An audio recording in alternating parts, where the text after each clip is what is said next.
And we should be good. I kind of forgot to do the notifications properly before stream because I had several things going on. And actually, before stream, I had a lot of technical difficulties because, whoop, I don't think I've mentioned I have a standing desk now, but that means all the cords are out of whack. So I thought I had all the cords sorted out, but I had to refigure out what cords would go so they could be moved from this desk to the standing desk and back and forth. So been a little hectic today in general, and having that right before stream, not the best. 1 minute, let me get the backing track going. But that's all trouble. Actually, wait, you know what else is missing? Where's the picture for the day? Where'd it go? What the hell? Everything is going to hell, chat. Oh my god. I just redid the piano setup today, so I can. Oh my god. Jesus fucking. I didn't have to fucking set up a piano. I didn't have to fucking tune a piano or set one up or whatever you had to do, but fucking hell. 88 chords, all of them out of fucking tune. There it is. The drawing for the day. Was it Ayan Tepis, which is the male version of Atya. I'm pretty happy with how it turned out, considering how rushed it was. I didn't have time to have like the prop of what he's standing on or anything, so he just kind of has one leg up for no apparent reason. But I don't know, it's just, oh my god, I just had a long day. Actually, what I'm really happy with the work is the cast shadow, because one thing I hate about drawing, shading with pencil, is that you have a lot of leftover graphite, you know?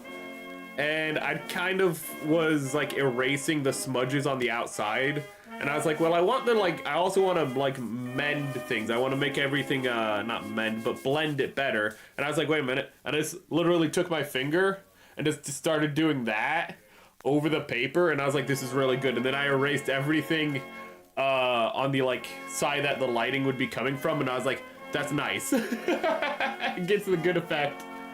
Oh my god, it gets a good effect. I wanted to do a little bit more with the shirt, make it have like a floral pattern that was hiding a shrimp in it, but I just didn't have the time to do that, or the skill, quite frankly. Ooh. But I wanted to give him a big old cape, because Atya does not have a cape. But what kind of self-respecting vampire doesn't have a cape? Maybe I shouldn't say that, because I know a vampire who doesn't have a cape. I know 2 vampires who don't have capes. Oh my goodness. Gave him like Revolutionary era pants, because, I mean, what screams vampire more than high knee socks, chat? But let's get this dude down here. Okay, with his drank of tomato juice. Actually, head off. I'm actually happy with how the hair came out. I was thinking that I was going to do the hair pretty much just like, say, Alucard from Castlevania. But I was able to do the hair like hers. I just did the bangs differently.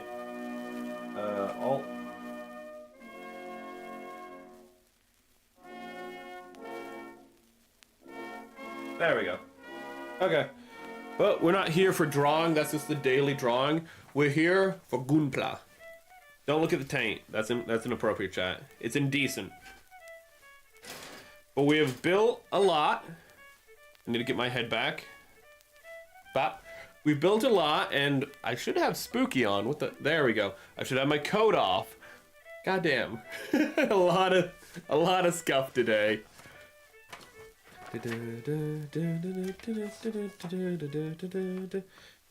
But we just have the arms, which I'm so out of it. I don't know if I can build both arms at once. But we have the arms, the weapons. Have we not? Oh, I forgot. Real grades are like backwards compared to high grades. You build the head last. With high grades, you almost always do the head and you build downwards. While with real grades, for some reason, you build upwards. I don't know why that is. But I'm hoping this won't be too long of a stream, because a friend might be... I'm not going to rush or anything, because we know how rushing it goes for me. Terribly. But I'm hoping that this won't be too long of a stream, I'll admit, because a friend might be... Oh, shit, wait. Shit, wait. Oh, no, wait. A friend is streaming, but another friend might be streaming, so I'm gonna have to watch 2 streams later, maybe. Oh, God. It might be somebody's birthday, is all I'm gonna say. I don't know if it is, though. For all I know, it could be, like, later in the week. It could have already been their birthday, and they're just gonna stream sometime this week. But it's somebody who doesn't stream the most often. And I always try to catch and be supportive when they do stream. Let's see here.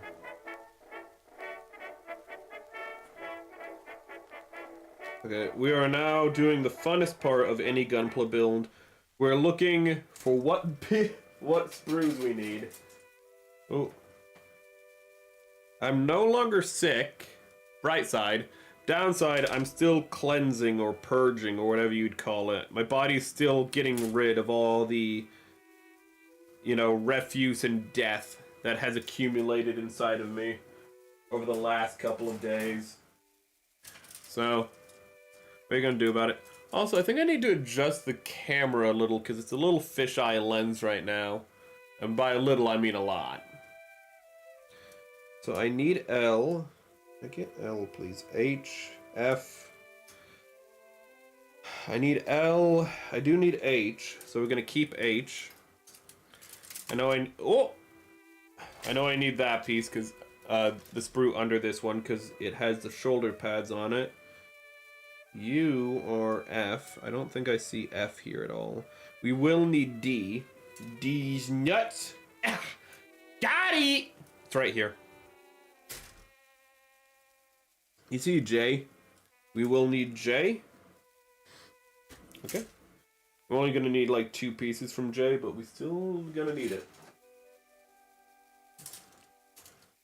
But what we need is L. Where the hell is L? He's dead!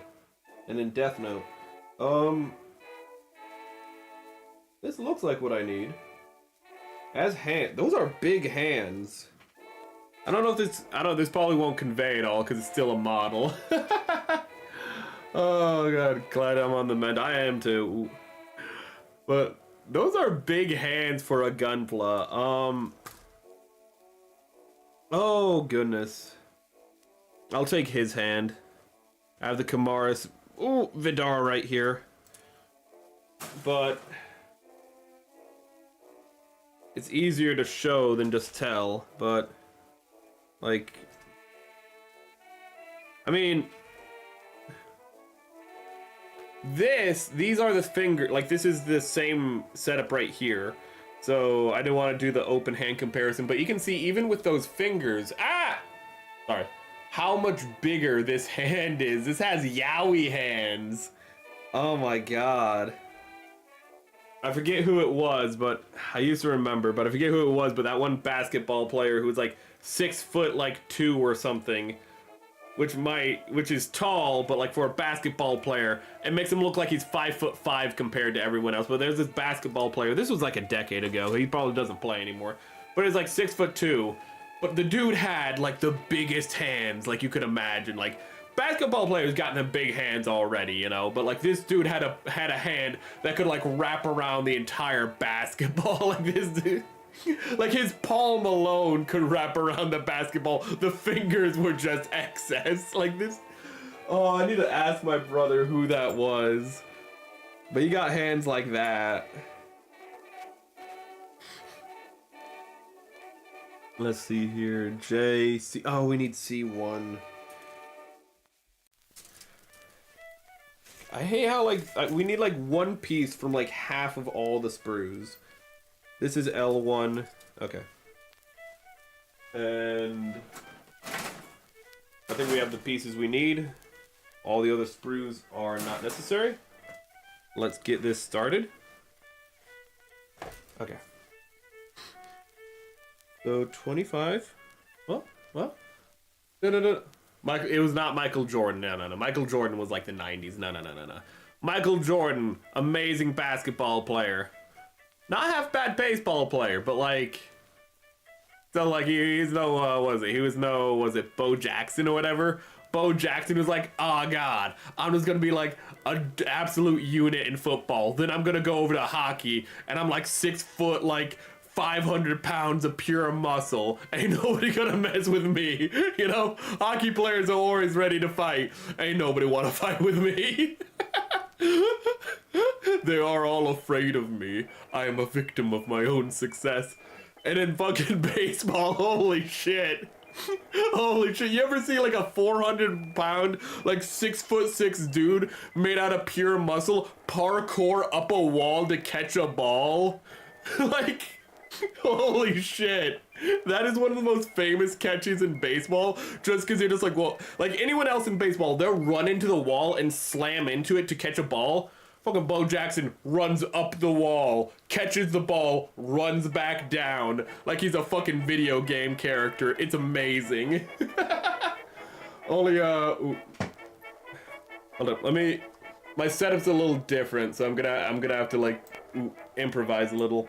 Why? Okay. There we go. I think that should work. Only a short Paul player I know is Muggsy Bogues. No. Ooh. No, we're talking in Muggsy sounds baseball as fuck. I'm assuming that's baseball. No, I'm thinking basketball. You tried baseball too? Okay, well, fucking. Let's see here. I need to find the 25, which you think would be easy. This better not be one of those stupid sprues. Okay, it's not, thank God. Where it's like, oh, this is L1, but there's 2 L1s. That is one of the worst things in all of, like, model building, is when a sprue is split up between... is when it has a single number and letter, but it's actually multiple sprues. That shit's evil. That is pure evil, chat. Let me see here. So I'm gonna have to be very conscious of what I'm doing here. So this is the right arm. We're gonna put it over here. We need 25. And we need 27. And I just remembered or realized I'm gonna put a note for myself so I don't forget it. But I need to add more songs to the playlist. More songs. That is not how you spell song, you fucking moron. Ah! Gloves. BGM. Okay. Because I like the songs I have, I just could have more. Okay. Both of you get over there.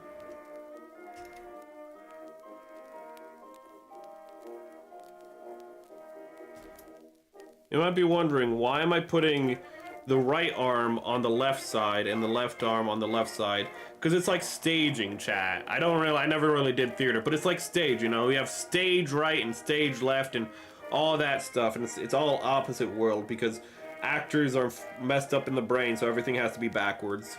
Let's see here. 22? Okay, these are identical pieces, luckily.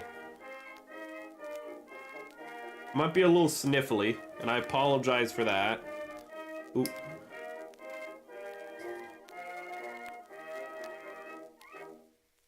You know what else I just realized I forgot? Oh, wait, no. I was gonna say the next, Damn. I was gonna say the next Gunpla poll should be up. And I forgot to do it. But no, because we are actually, we're doing Gunpla next week, but it's going to be a collab, so that's already decided. So actually voting will probably be next week, but I don't know when it's going to be built. Because it kind of depends on when... It depends when the collab build is done, when we start the next build. Possibly. It's a little complicated. And then H, and oh my god, I do need the A sprue. The A sprue is luckily like the easiest sprue to find though in all of Gunpla. because it's always the multicolored sprue every time. Thank you for that. Very cool. 13 and 14.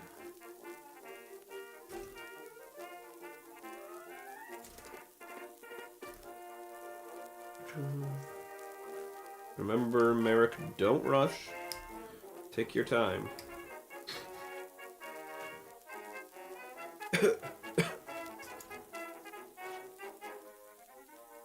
Oh my god. I got reminded recently, mostly because of a video, but of the first submarines in history. I almost said US history, but it's actually history in general. Combat submarines. I wonder what we'll be building next. I actually have a list. It just kind of depends when we might start it before the collab is done, because the collab partner is only good for Tuesday, so we might like build it on a off Monday or something. Normally, especially this year, I have months way more planned out, but April has been purposely left very, very open for collabs. So normally I could tell you actually what we're doing in May right now. I'm not going to, but I can tell you like what we're doing in May right now. I can tell you, like for May, you're gonna be able to vote on like AT-AT. We might build the AT-AT regardless, but you're gonna be able to vote on the Sigrun for like a Gunpla. You're gonna be able to vote on the Gia, so I can see that lose again, and I can cry when I go to bed. Fucking, I keep putting it on the poll. It keeps losing. But for this month, sorry, not this month, for April, it's very much in the air, which is unusual for me, but it's intentional for the sake of others. So, I'm not quite sure what you'll be voting on if we have time. I hope we do. What you'll be voting on in April. You will be voting on a watch-along for Discord. Because after I said with the Knight's Tale, which is this week, on Saturday, 10 o'clock p.m. Eastern Standard Time, on Discord, we have the watch-along. Maybe I should put the Discord link in chat. Maybe that would be a maneuver, chat. You think that would be a maneuver? Also, I don't think it's because I've been linking out in chat. I think the reason why YouTube has not really... Why YouTube's been a little weird is just because it's tax season and people don't watch streams during tax season. I know that might sound weird, but I've like looked at other people's like other people's like streams, and I don't think... For once, I think YouTube isn't, like, demoting me. I think it's, just the fact that it's just that time of year. At certain times of year, people are just too busy with real-life shit for the escapism, ironically. Let me get that pinned, and we'll continue building.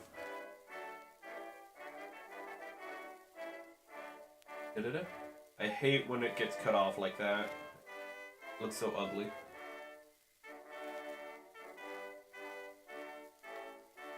And then we'll pin that. I almost deleted it like an idiot because I'm stupid. But I'm beautiful and amazing, chat. Don't you worry. Okay, this goes there. Then I have to like reshuffle my overlays. There we go. And it will be the extended edition of A Knight's Tale. Meaning over 10 extra minutes of content. Meaning also it's like an hour, it's like a 2.5 or 2 and 40 minute film or some crap like that. Completely worth it. Fantastic film. All of the added, that is the wrong button. All the added stuff to my memory is, it only like deepens the film. It's all stuff that serves character, story, plot, you name it. It's really good. Ooh. I am very excited for that. It will be only at, even though I have Discord Nitro specifically for watch-alongs, whether it's with the Discord or other people, whether it's like a public or private, it will only be at 720, which I don't think you guys are really going to care about, because that's the default for Discord anyways, but because it's on DVD and not Blu-ray. Because there is no extended edition for some reason. See? No extended edition on Blu-ray, I mean. C11.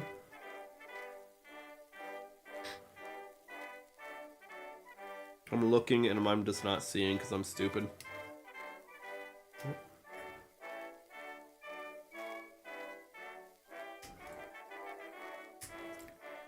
Ooh.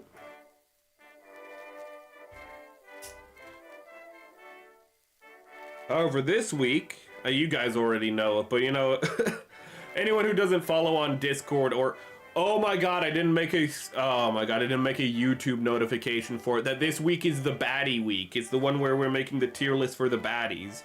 I was gonna say everyone already knows this, but I didn't do a notification for YouTube. It's only on the Discord and the Twitter, sorry. That's why you have to follow on multiple platforms, because I'm stupid.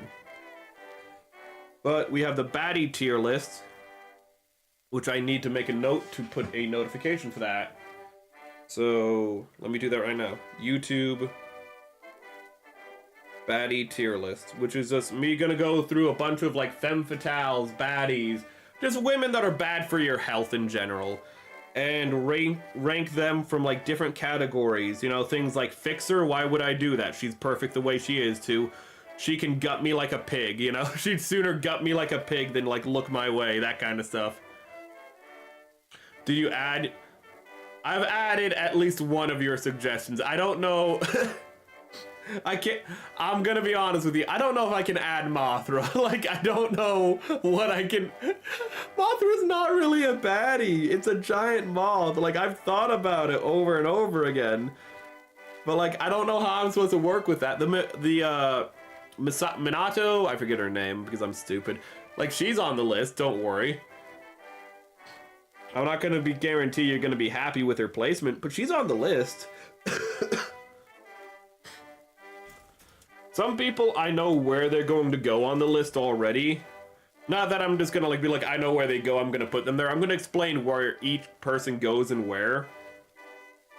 But some I already know where they're going and why. Let's see here, and we need 6 and 9.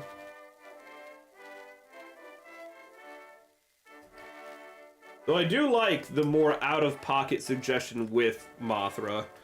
I think the most surprisingly, like the most out-of-pocket suggestion outside of Mothra has probably been like Rouge the Bat.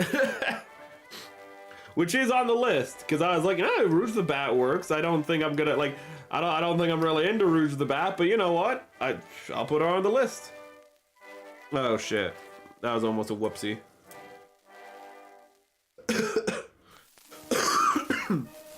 Damn. Mothra is just too big. You call me small, chat? Damn. I'm getting fucking roasted in my own chat, fucking through passive-aggressive means. A passive-aggressive chat, man. What'd I do to deserve this? What the hell even am I looking at? 5. It's a fake polycap chat. It's oh my god, it's not it's a plastic cap. It's a lying. I do like that though. When like their solution is just like, well, we have just a really well fitted polycap in the form of plastic. Add a stick. No, I'm not fucking doing that. Fuck no. No, you can piss off with that right now. That suggestion, I kind of hate.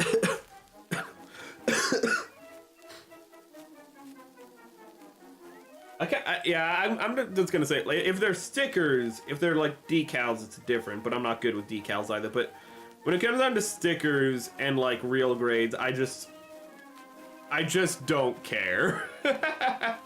Decals, different story. But like, if it's a sticker, no. I want nothing to do with that. On my clean, pretty mech. 16. Wait, 16, but aren't your... But his arms should be asymmetrical, right? Yeah. Okay. That's good to know. Sorry that I'm doing this part off screen, it's just gonna be a little quicker if I do. Oh. God, that head is massive. Actually, that is a big head for a 23 meter mech. I think it's 23 meters. Yeah. I'm a little surprised by that, because usually the head is kind of kept in original size, or very close to original size, so that way, proportionally, it looks even bigger. You know, tiny head, big body thing. They make the legs long, but the head looks pretty decently sized, if you can see that. Sadly, I don't have an RX-78. Give me a minute. Give me your head! Oh, you don't have eyes. That's horrifying. Why don't you have... Oh, right. I know why you don't have eyes, but... yeah. You can see how much... Wait. You can see how much bigger the head is. This is... What are you? This is the... What is it? I forget what it's called. Is it like Rebuild or something? It's the Revive. This is the Revive head. You might be wondering, why doesn't he have eyes? I cannibalized his eyes for the Urban Mech, I think. And you might be like, don't you hate the Urban Mech? Yeah, that was a mistake. I thought the Urban Mech was going to be a lot cooler than it was. So I took his eyes, because I lost the Urban Mech's eyes. Now they both look pretty dumb. But that is a big old head.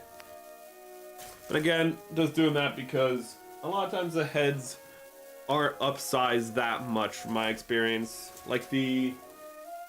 Where is he? Yeah, like I have the Sinanju back there, which is about the same size actually. Sinanju, was it a prototype of the Nu-Gundam? Or was it based off the Nu-Gundam? I can't quite remember. Damn it. But I have the Sinanju back there, and I'm pretty sure its head is not really much bigger than like a 18 meter boy's head. We should get the Sinanju and do a size compare when we at the end do the size comparison, definitely. Almost said 18 like an idiot. D16, I need K. Oh wait, K. And we need K13.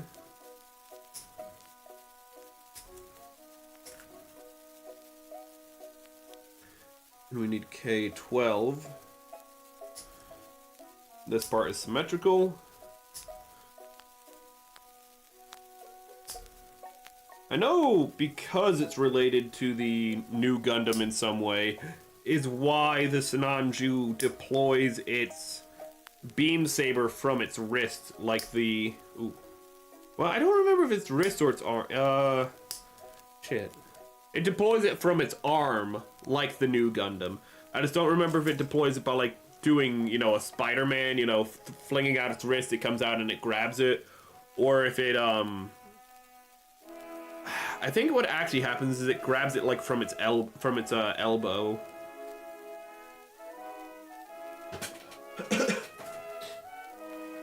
J.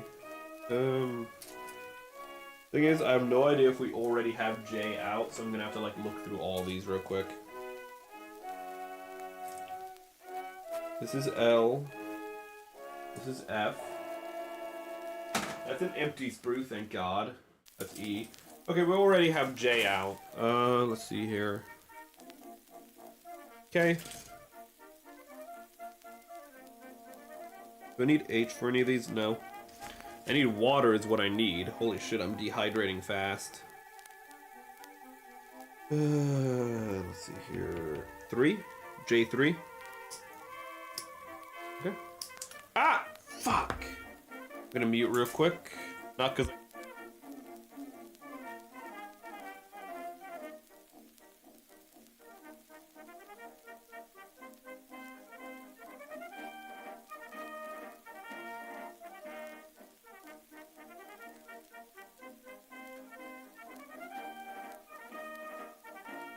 That's awful.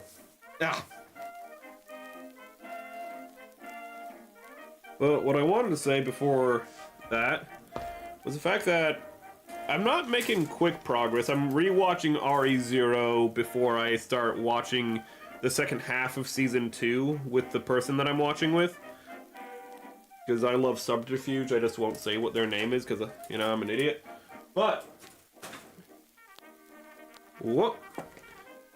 That's going a little slower than I would like. However, I do have to say, like, I want to praise RE0, whatever. Simply for the fact that, like, I'm willing to go back and rewatch episodes just to take notes.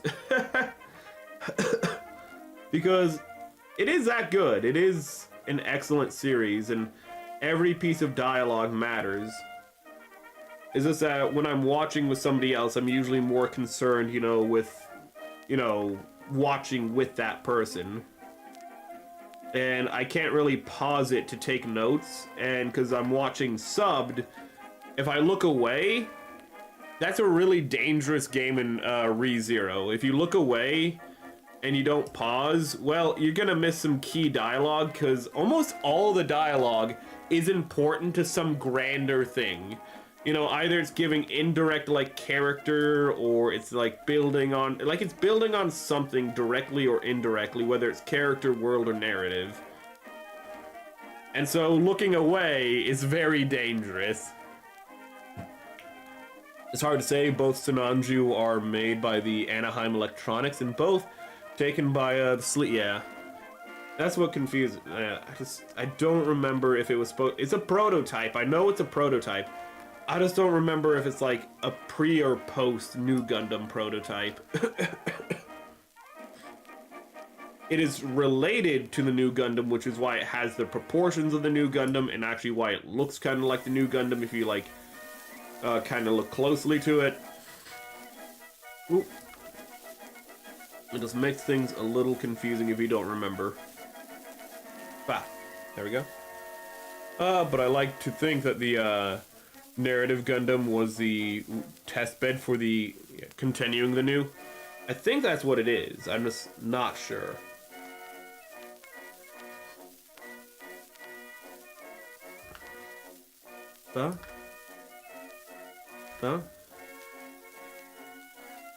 ReZero, real strong in that regard. Same time though, that also makes rewatching it a lot slower. It makes an episode which is already like, let me put it like this. When you watch ReZero, most episodes don't have openers or closers. Okay, like they don't have like, you know, like a and a lot of times they don't have like a at the end, you know? They don't have a song, like they'll have a song, but the song will like be background, and like what's actually happening is still the episode, because they're like, hold up, we have more story we need to fit in here. So like to convey how much of like what's happening in ReZero is important at any given time, like they're cramming in as much story as possible more often than not.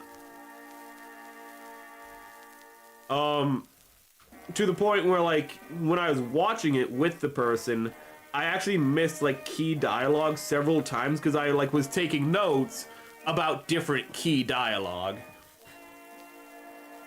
It was pretty bad, so about halfway through I just decided to stop taking notes almost altogether.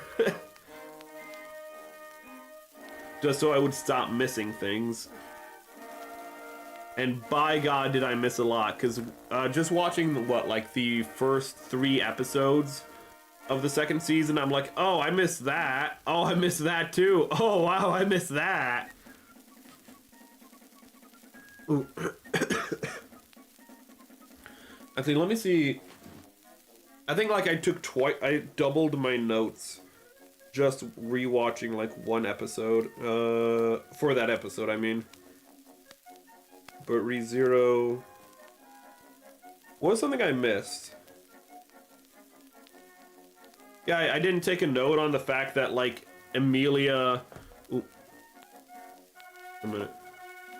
I didn't take a note on how Emilia realizes that... So... Crap.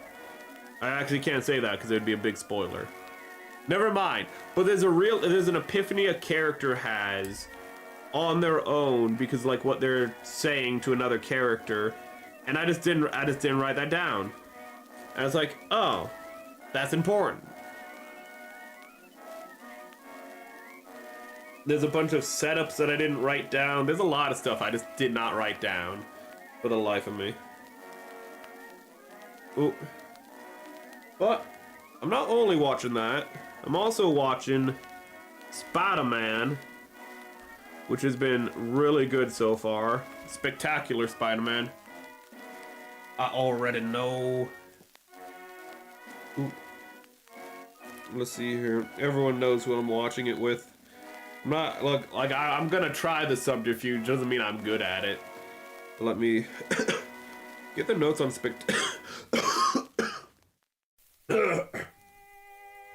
Wonderful on Spectacular Spider-Man.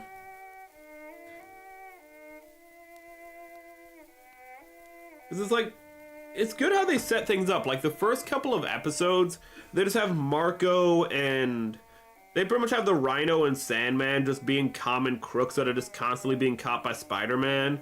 So that way when they become Sandman and the Rhino later in episodes, we're just like already familiar with them. We know why they're willing to be recruited to, you know, mess with Spider-Man. It's because Spider-Man keeps kicking their ass. Whoop. Understandable in all honesty.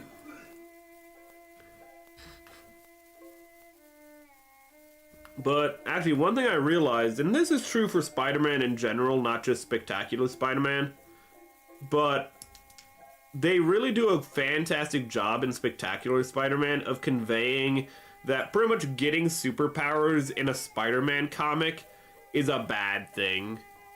It's never a good thing. It always sucks. Like, even for Peter Parker, he has a whole responsibility that weighs on him all the time, and, you know, the concerns of, you know, having a secret identity and all that stuff like that. But that's a little more abstract. For the villains, they can be just literal. They can just be like, hey, Rhino? Yeah, you're now in a Rhino suit, and you can never take it off. And it's just like, shit.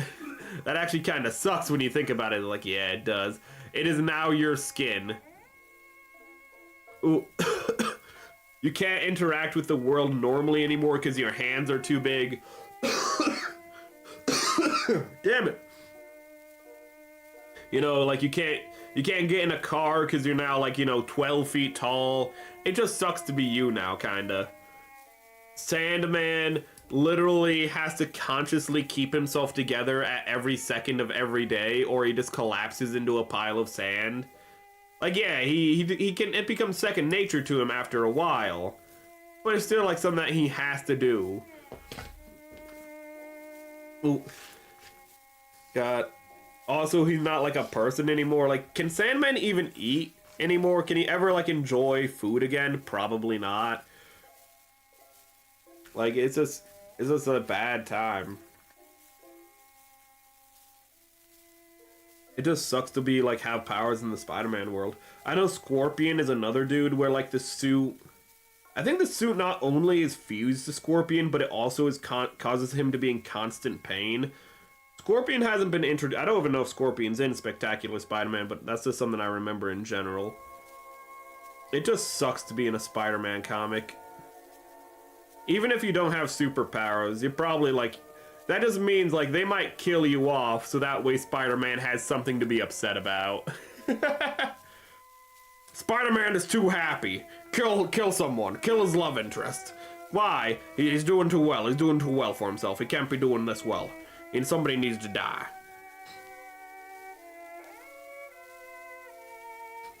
Actually, a moment that I liked.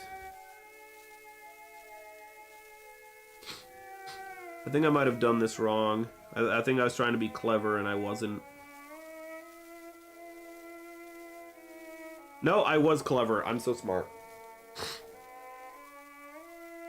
But they did that thing where I always praise it in the Spider-Man movie when J. Jonah Jameson, yeah.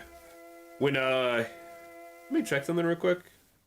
I want to make sure that the hand cam audio is off. Okay, yeah. When I reconnected everything, I just wanted to make sure that was still muted after reconnecting everything.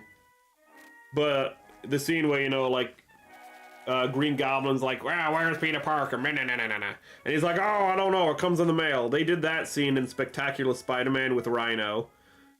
Oh, which is pretty cool because, like, J. Jonah Jameson, like, had only gotten, like, maybe a few pictures from Peter Parker at that time, and he's already just like, no, I'm not gonna sell out a kid. And Peter Parker also was like, he saw Peter Parker on the other side of the room, and he was like, I don't know, we don't know what Peter Parker looks like. He sends all of his stuff via email. I can't help you out, bro. And it's just like J. Jonah Jameson being that bro. That's the, like, most important thing. It's like, he is an absolute a-hole of a boss, but deep down, Triple J is an absolute, like, legend of a character. He's a cool dude. And I forgot to cut off H, so I'm gonna need to find H real quick. It's right here. We need H41. Okay.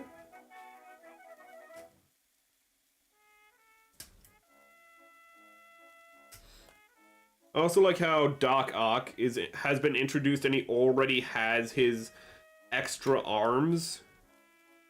But, you know, he hasn't had his lab accident, which has, you know, causes him to lose connection with his, you know, values and morals or anything yet. So he's just this kind of like a wimpish little doctor dude with, like, extra arms, and they're very innocuous, you know? It's just how he operates. It's how pretty much how it's sold is like his arms are just. It's like, how is he able to operate all of this equipment by himself, you know, to keep secret, you know, what he's doing for Osborn, because Osborn is, you know, making supervillains for, you know, well, I'll get to that in a minute, but, like, Osborn's making supervillains, like, he's being paid to make supervillains, so how is, you know, Doc Ock, you know, operating all this stuff just by himself? It's like, well, he got his robo-arms, bro. Ooh. But I also like that, how Osborn is literally just is technically a hired goon in a sense, by a bigger villain to be like, hey, Spider-Man's really annoying. I want you to make supervillains for me so that way Spider-Man fights the supervillains. And then all my criminals throughout the city can just do crime while, like, Spider-Man's busy with that guy. And it's like, damn, that is a hell of an operation where you're literally, like, you are such a level of organized crime. You are hiring a man to make supervillains to distract the hero. It's like, that's big picture shit right there. Ooh. And that is Tombstone, voiced by Keith David, so already peak. I don't think I need to explain why Keith David's peak. It's Keith David, it's self-evident. That is... Ooh. This is a good show overall so far. Let's see here.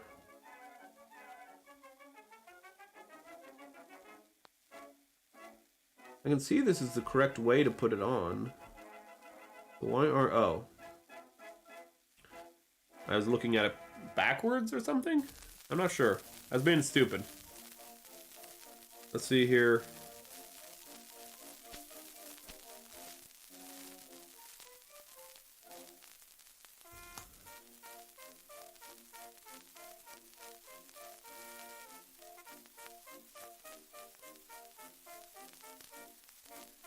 Oddly,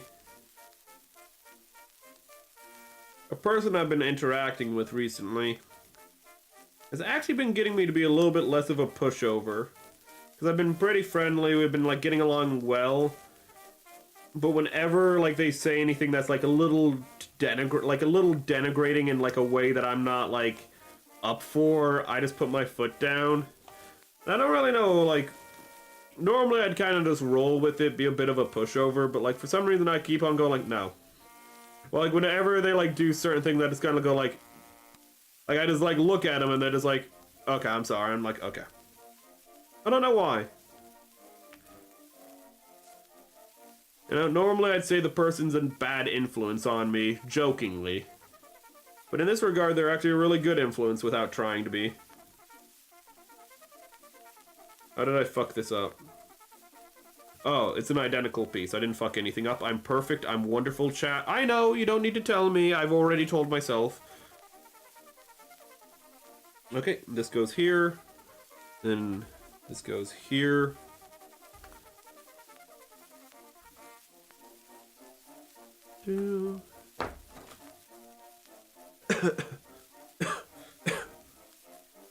Okay. I was saying that I was terrified I was muted. But, and then this goes here. I'm gonna have to look for what the pieces that go on the rest of the arm are. Because it's asymmetrical. Oh, yeah, we're gonna want to do that. We're gonna want to... You always want to get the full range of motion out of it. Okay. Okay, why there's a fucking garlic? Okay. I draw a vampire and I have garlic on my desk. What is it? What did I mean by this? Okay. Nope, it's not going. It's not going. Hold up. God damn it. Fuck.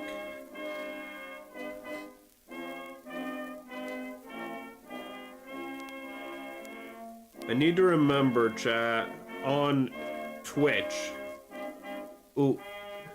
either to raid or link out Atya, because she should be streaming today, because apparently she streams on Mondays. So I should be linking out to her, or raid if I have enough people. Huh? Can we fucking go on, please? There we go. Don't let me forget that. YouTube, I don't know. I don't know. She doesn't simul stream, so we can't link out to her that way. And YouTube doesn't like it. Ooh. YouTube doesn't like it in general when I link off-site. Neither website likes that, really. But I'm already dealing with a slow time of year with YouTube, so I don't want to push any buttons. Okay.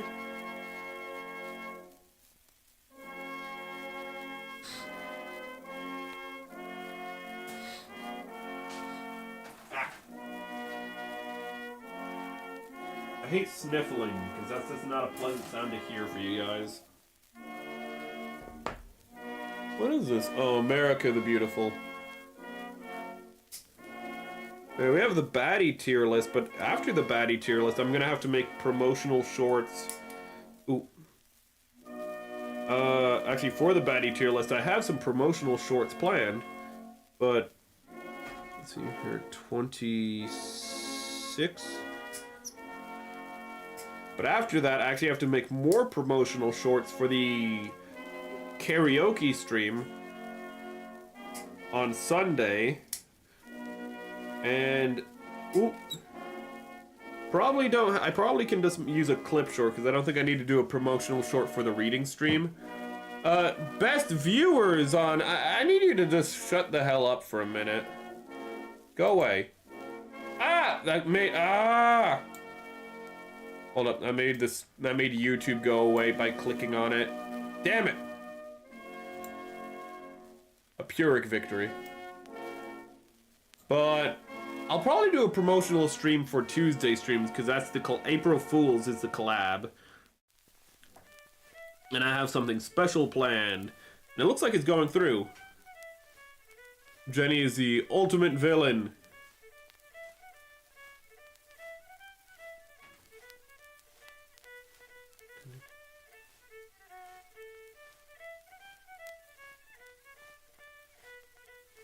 My brain is running through all the wrong Jennies, and it's pissing me off. Ooh. 1 minute.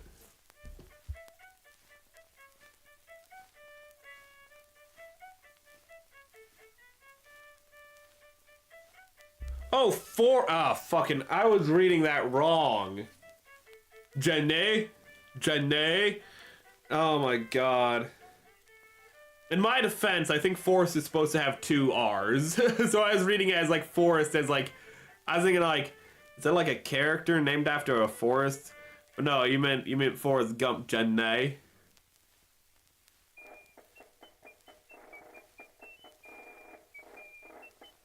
Thank you for giving me the name of that character, by the way. Ooh, I wasn't 100% sure who that was when you posted it. Janae? Is he going to be like me, Janae?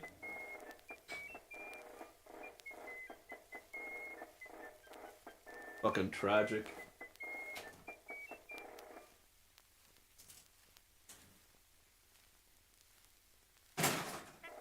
Let's see here, K. D. D's parts. That's 7.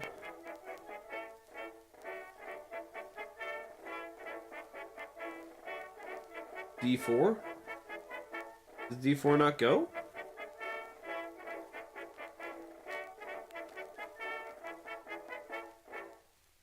If this if this beam saber has parts fucking forming, I'm gonna fucking be pissed.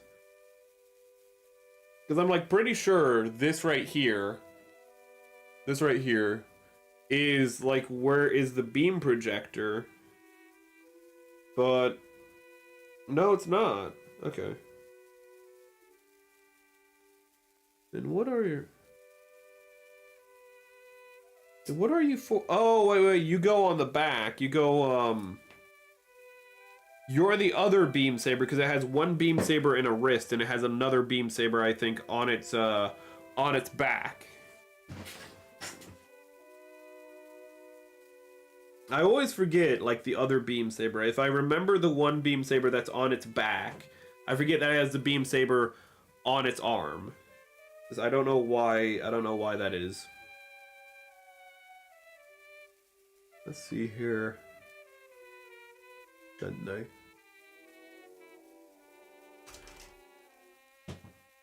Constantly checking it whenever I have to. Whenever I blow my nose, always checking the fucking microphone to make sure I unmuted myself, right? I'm not that dumb, right? Let's see here. FH. H3? That's 29, Merrick. What the fuck are you saying? Maybe I still got some maybe I still got some delirium from the illness. And then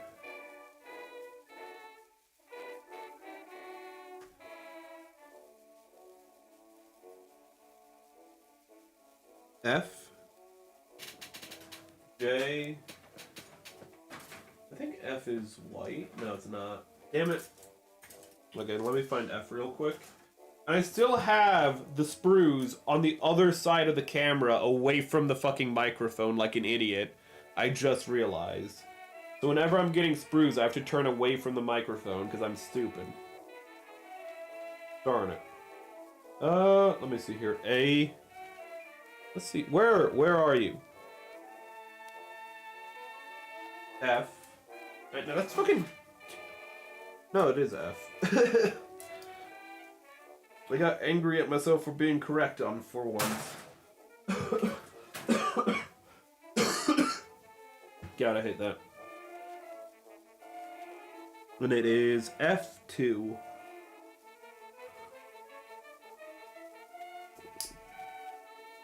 Oh my god, I have to get H out again.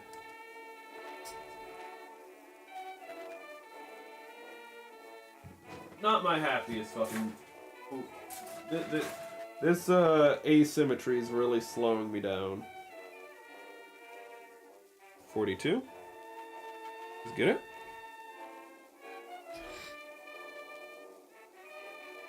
If I do include Jenny, I don't think she's gonna score very high on the list, to be honest. I feel like people would, I feel like where I'd put her on the list would probably make some people upset, but I feel like the vast majority of people would be like, yeah, that's where she belongs. But I don't want to spoil the categories.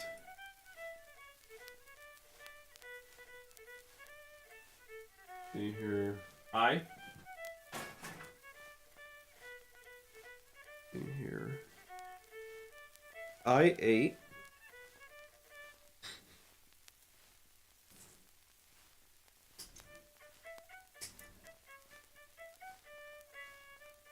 And I feel like maybe I should just cut off the hands while I'm here.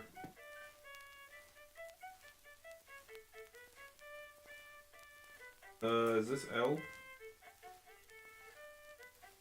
Oh, that's H. Well, I'll need to find the sprue like an idiot. Like a clever boy, I found it. And then we will need C. I'm just gonna do the hands now because I don't like. Ooh. It doesn't actually save time to wait until, like, you know, the end to do the hands anyways. It's just a stupid thing I do. Let's go! Bah. Huh?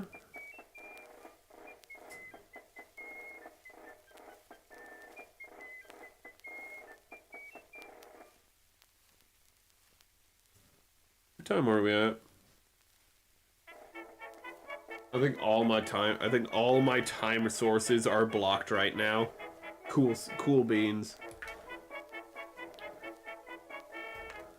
Huh? Actually, a lot of things are blocked. Actually, I need to move some stuff because some very vital information for stream is blocked by some stuff right now. Let me fix that. Ah!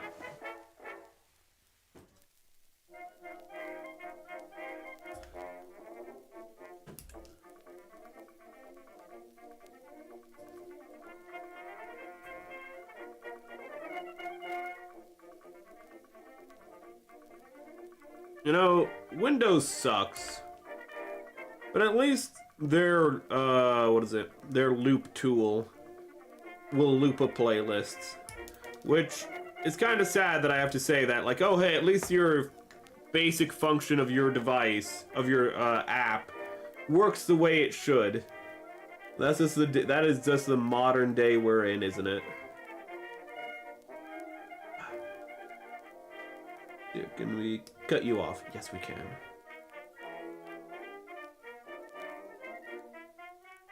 Actually, with this, we'll only have the shoulders and the head to go, so we're making, actually, now that I can see the time, pretty good time. Probably still gonna be over 2 hours long, but we're making good time. That's the important thing.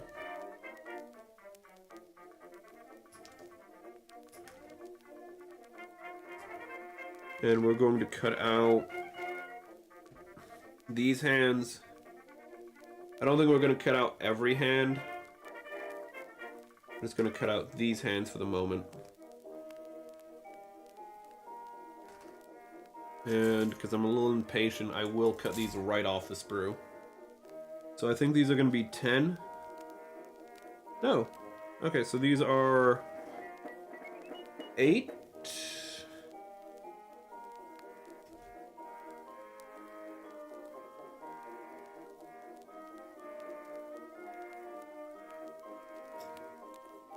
Actually, because these are so flat, they're pretty easy to cut straight off the sprue without having to worry about nubs. You'll love to see it.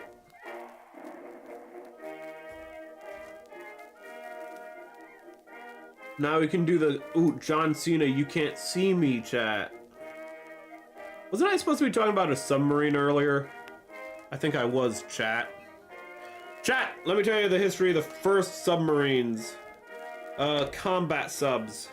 So there was this little thing, you might have heard of it. It was called the Revolutionary War. And I forget who, but some of them were like, hey guys, we have like effectively like the equivalent of a barrel that we can throw a dude in and he can hand crank himself over to a ship and put a bomb on it.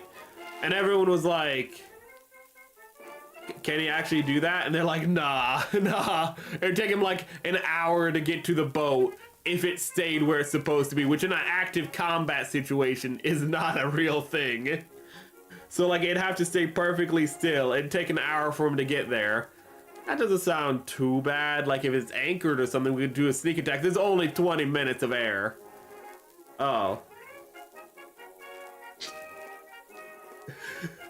Can he even really control the direction he's going in? Nah, not really.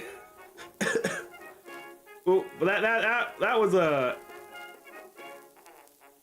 But they did effectively build it. It wasn't really used at all. But they you know, they're a little scamping. They're a little scamperous little fellows, those revolutionaries. But then... Ooh. You know, some like 90 years later, another war kicks off. And you know, some dudes called the Confederates are like, hey, remember when we tried to make a submarine? Maybe we could make a submarine again. And they're like, yeah. How? Well, you know how, like, you know, having one dude crank it made it go too slow? Yeah. Let's have instead, like, a bunch of dudes cranking it. And it's like, oh. Like, how many dudes? I don't know. However many dudes we need to crank this thing, really.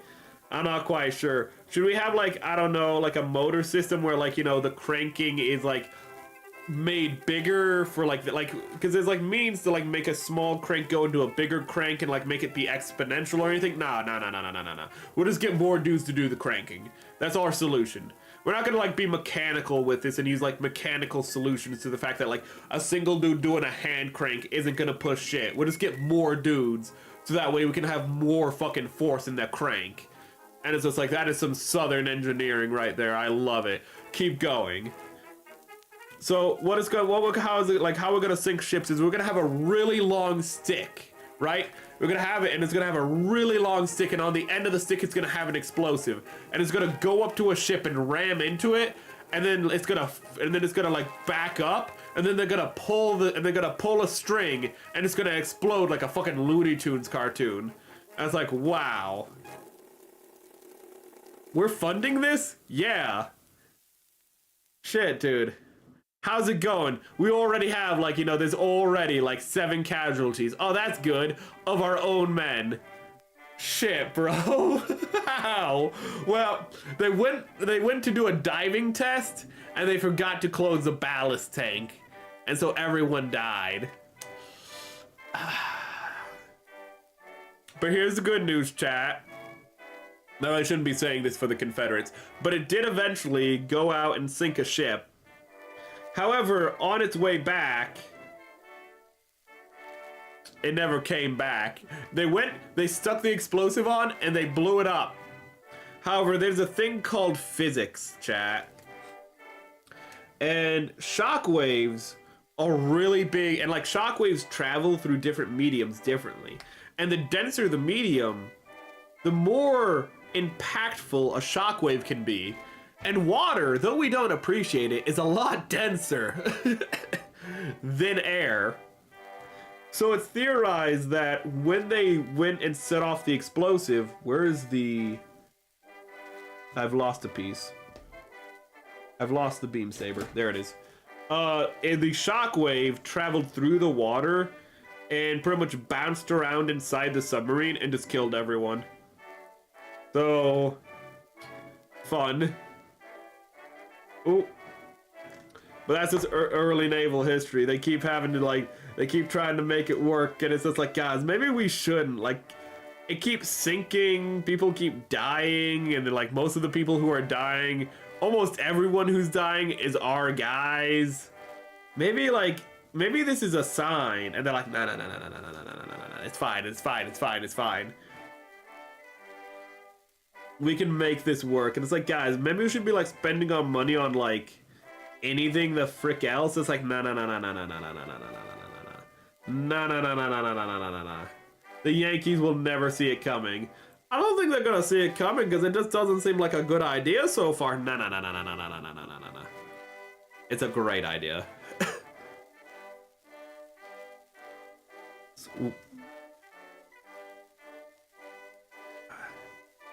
The fun time, old American history. Not American history, but there's a Western story from the Australian West of, I'm surprised this didn't happen in America, to be honest, because how goofy this is.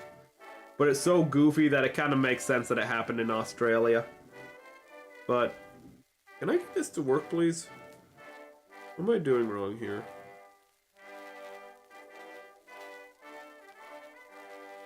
Oh, I'm holding it upside down. Okay, so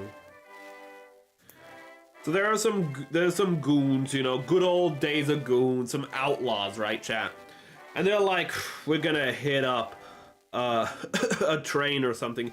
We know when the train is coming in down, and so when it comes to town, we're gonna hold it up. Pretty simple, pretty simple. But how they're gonna do, but like, how are you gonna hold up a train? And like, and then this is a pretty big important train too, you know, like with a bunch of, you know, important stuff on it, hence why they want to steal from it. So like, wait, what are you gonna do? Oh, that's really cool. So it automatically deploys. That's really cool. But you kind of have to push it back down so it goes back down, because this happens if you don't. But that's really cool. They're like, don't worry, don't worry. Like, nobody's gonna tip off the train or nothing. You know, the town's not gonna tip off the train or nothing. It's like, why not? Because we're gonna take the entire town hostage. Bold move, Cotton. Let's see how it works out. Well, it doesn't. Somebody gets away. I think they, like, let somebody get away, and they're like, hey, don't tattletale on us or nothing. So the dude's like, oh, don't worry, I'm not gonna tattletale on you. He goes away, immediately tattletales on him. What a bitch. But, you know, now the train company knows, like, now the train company can be prepared, and they're gonna send guys after these outlaws. You know, and right now it seems like a pretty normal story. Some outlaws getting in over their head, being a little bit of goobers. You know, whatever. You know, it happens. So, like, why bother telling the story, Merrick? Why bother? Well, because one of the outlaws just was like, you know what? I've seen Fistful of Dollars. And you might be like, damn, that's a good movie. But also, that movie came out, like, 100 years after this story. Don't worry about it. Continuity's for losers. Anyways, he's like, I've seen a fistful of dollars, and I think, like, why don't I do that, but like for my entire body? Instead of just having sheet metal on my chest, I'll have like a helmet, shoulder pads. I'll be literally Iron Man, and nobody can shoot me. And it was going pretty good, you know. They were having a gunfight. Smoke was in the air. It was going crazy. He was laughing as bullets were like bouncing off of his armor. And he was like shooting people. He was kneecapping dudes. And ironically, maybe he shouldn't have been kneecapping dudes, because one guy fell down and noticed his knees didn't have any armor and pulled up his shotgun and blew his legs away. If you're gonna put armor, make sure you have armor below the waist, chat. Ooh. If you're gonna hold up a train with Iron Man armor, cover your bases.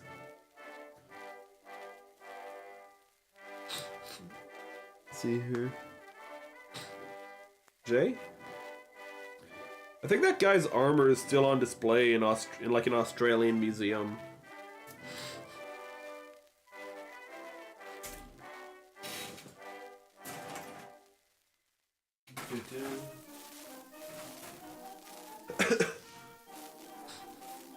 H16? Oh, 39. Thank God these are identical pieces. So we can just cut... Actually, I think all of these might be identical pieces, which... Thank you! Thank you, Gunpla building gods, if this is the case. If it's not the case, I resent you slightly, but not a lot. Oh yeah, they're all identical. Awesome. Because it has the ×2. I can read, chat. My reading streams might make you think differently. But shut up. Good comeback, Merrick. Thank you, Merrick.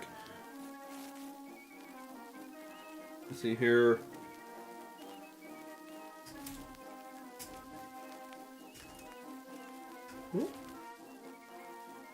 Actually, funny thing about the schedule this week is I was racking my brain over, like, what am I doing Thursday? Like, I was like, oh, I spent like half an hour deciding what to do Thursday. Then an hour later, I remembered, oh, wait a minute. I'm supposed to do the baddie tier list this week. And then I had to redo the schedule. And I was like, well, thank God I didn't post that. Ooh. Let's see here. That. And then A. Here, there we go. A16.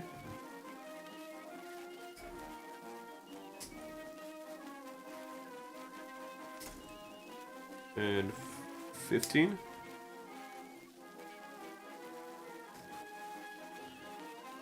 15.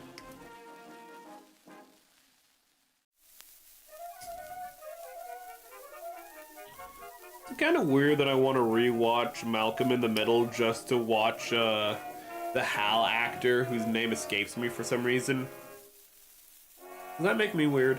I think it makes me normal. Man's a good actor. Ooh, and good actors in general can deliver if you give them a good comedic script. That's why Robert Downey Jr. is so hilarious in Tropic Thunder. That's why Tom Cruise is funny whenever he has anything like comedy related, because he's just a good actor in general.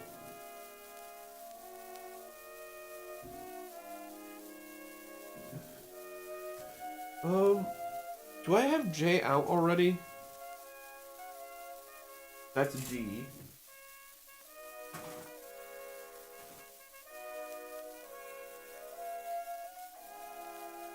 It looks like the only piece I need from J is this, but I don't really remember which one J is. F, E. There's J. I thought it was a white one. Okay.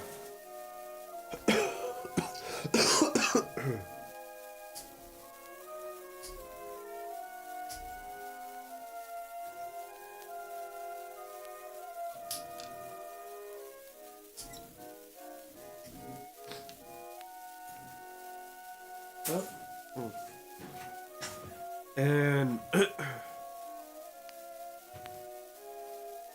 H 1331.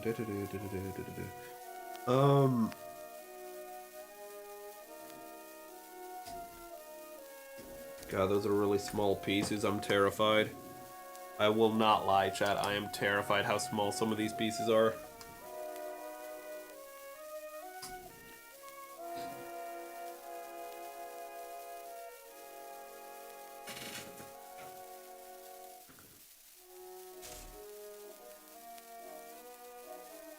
I still haven't gotten water yet.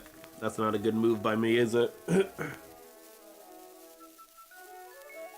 let me get some water right now.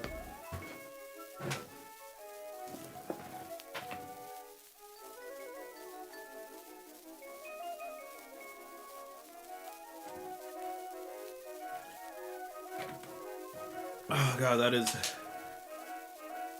was a little... I needed that a little more than I should have.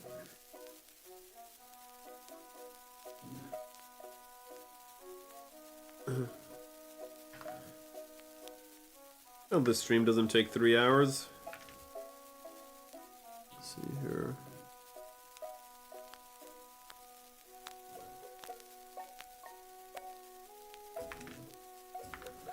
I don't want this to be a 4-part stream. Actually, I don't know when I would be able to finish it if it was 4 parts, because we're doing something else next week. And that is set in stone. Crap, wait a minute. We might have to do it right now. I may not have the liberty to not finish this tonight.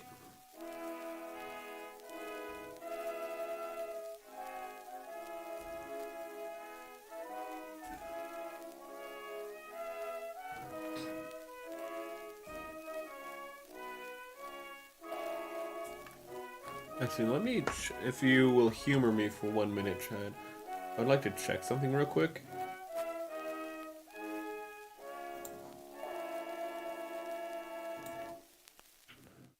Just want to make sure of something.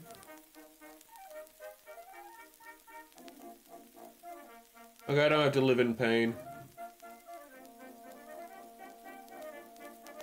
Oh my god, I just got, but by checking that, I got reminded that there was this, VTuber who was just like showing off her rats on Twitter. there's like this little French lady, and she's like, look at my rats, and she had a bunch of rats, and she's like, she was so small and the rats were so big. It was a very cute video, because you know, her tiny size made the rats look even bigger than they already were, and they were big boys, and well, actually they're big girls. There's only one boy. But everyone was like, this is wholesome, this is peak VTuber content right here. And then some guy who has like nothing to do with VTubing was like, look, here is a clip of her adjusting her camera. This is evidence that she is a neo-fascist. And it's just like, everyone was just like, what? And it's just like, well, you see, she's evil because she's adjusting her camera. Well, it's obviously like salute. No, she's adjusting her camera, and then like she literally posted the fucking video, and guess what? She's adjusting her camera. Her camera was having lag issues, so she had her hand up, kind of like touching it, and you know, it's like, oh, because she's so small, she has to reach out to grab it. You know, she can't have like a bent arm. She's a tiny little person.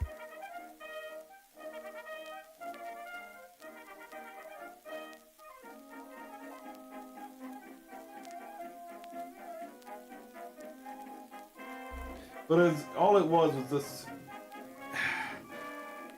What it was a millennial having trolls remorse in the end. Is one of those people who all their internet career is defined by is, I made really edgy jokes like half a decade ago to a decade ago, but now I need to like be a champion for shit that I have no understanding of.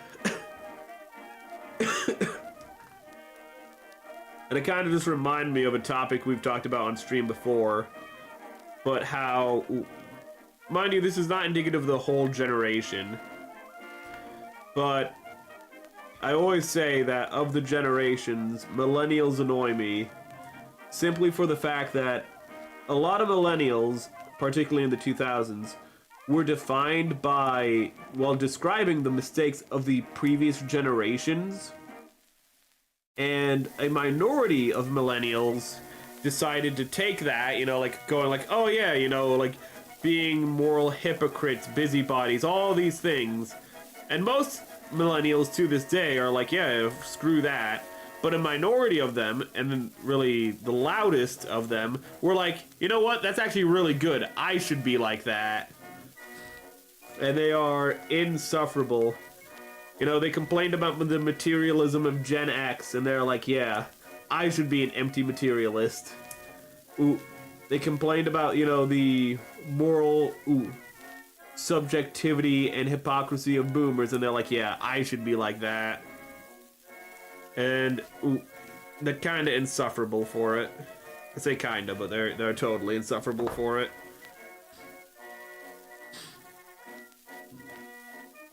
Da-da-da.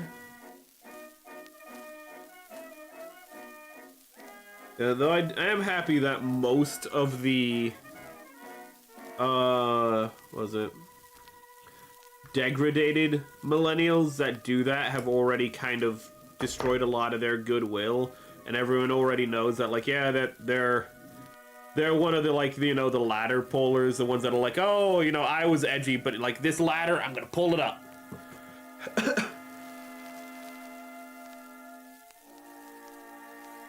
Gen Xer? Ooh. Well, this guy's a millennial, but Gen Xers are 64 to... Oh, goodness. 64 to... like 80 to like early to mid 80s. Ooh. But the materialism thing is because actually it's firsthand. Knowing like the bad examples of like Gen X materialists. Ooh, but Gen Xers are pretty quieter. They've already told you 20 times, I did not know you were setting up a joke, but that's also true. But I've known moral busybody, hypocritical boomers, and Let's see here. Give me 1 minute. Boomers, and I have known materialist Gen Xers, the ones who are like, who are obsessed with, you know, like climbing the social status and whatnot. And it's like, okay, but like, what does this do for like your own good? And it's just like nothing. And it's just like, will like this make you like, will you be happier once you go into a higher socioeconomic rung? No, I hate myself. It's like, cool, cool. Like you're just like you're just an empty person. I've known those people, but the thing is, like the vast majority of Gen X, they're not those people. The vast majority of boomers are parents who care about their children and have set aside, you know, shit for their like next generation and whatnot. Oh fuck! Did this break? It better not have.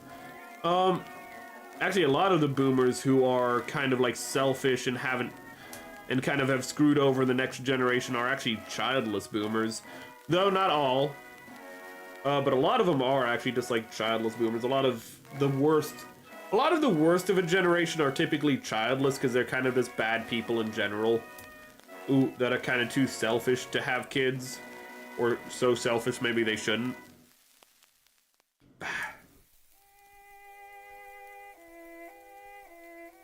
Da-da-da-da. Let's see here. There we go. But it's really sucks when you do have the bad of a generation do have kids.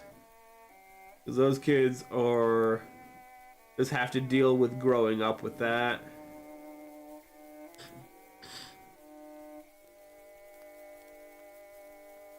Ooh. There we go.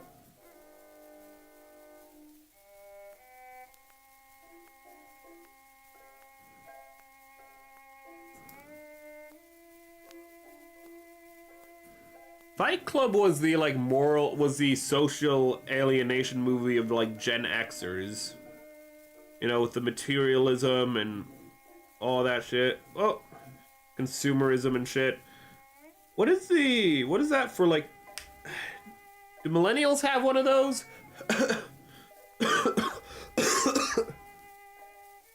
Would it just be Joker?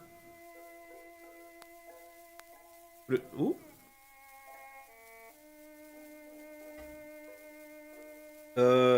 9.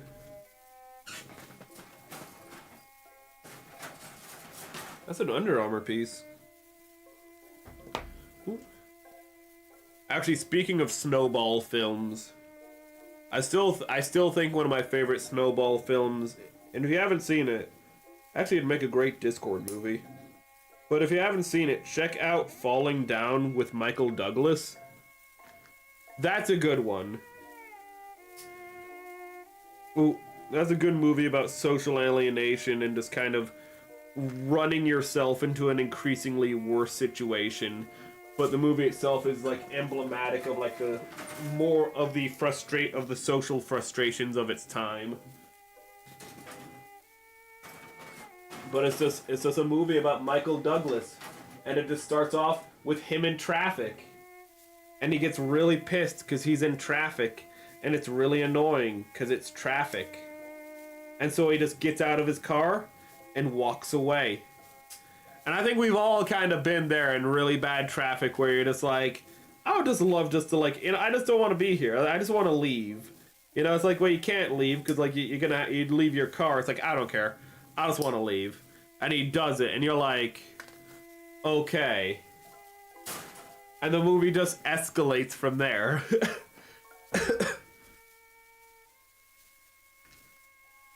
Like he, what is it? Ooh. I think he goes into a store and he gets like frustrated with like inflation and whatnot. And so the guy like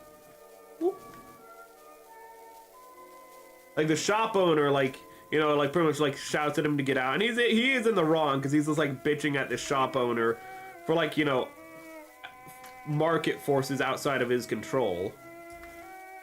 But, you know, the shop owner pulls a bat on him, to which he just hits him with his suitcase, and now Michael Douglas has a bat. I was like, okay, things have escalated once again. You know, now he's getting violent and he's getting weapons now. So then some like hoods walk up to him on the like when he's just kind of minding his own business and they're like, I like your shoes, give them to me. And he's like, no. And one pulls a knife on him. So he uses his briefcase as a shield and then beats him with the bat. Now Michael Douglas has a knife. Like I'm not gonna run through the whole film, but it just keeps escalating like that throughout the entire film, and you're just like, what's Michael Douglas gonna get next? What situation is he gonna be put in next?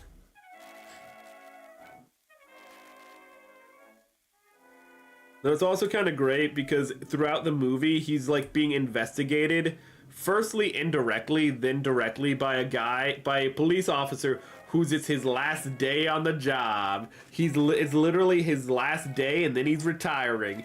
But he has one more job to do, one more investigation to find out who's been causing all this chaos throughout town. And like, you know it's Michael Douglas.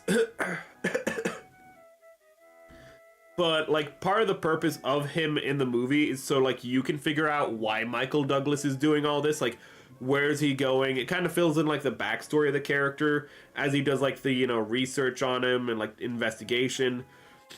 So like he's very important like in like the grand scheme of things, but he's also just like, you know, narratively you're just like, it's his last day on the job. Like you're just like sitting there just like, this is dangerous. Like you have the investigator who represents an immovable object and or an incredibly frail object. You're not quite sure which one. And then you have Michael Douglas, who represents an unstoppable force. And as the movie goes on, they're just getting closer and closer and closer together until the finale. And I ain't gonna spoil how the finale goes, but like, it is like, damn. It just escalation. That is easily, I shouldn't say easily, but that is probably my favorite Snowball movie, because everything serves to escalate things and make them more out of control. And you're just sitting there like, how far is it gonna go? And you know that there's an end point, okay? Michael Douglas, and the whole reason I call these Snowball films is because like Michael Douglas in this movie perfectly exemplifies the idea. It's like he's just a snowball rolling downhill. And at the end of the hill, there's a cottage. And you just have to ask yourself, and the question of every Snowball movie is, when it gets to the end of the, when it gets to the end of the mountain, end of the hill, whatever you want to call it, will the snowball break upon the cottage, or will it break through the cottage? That's like the biggest question in every Snowball movie. Like, something's gotta break, but which one is it gonna be?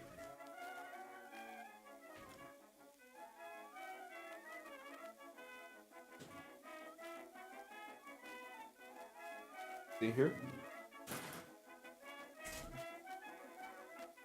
And if I haven't said it, that's the movie was falling down.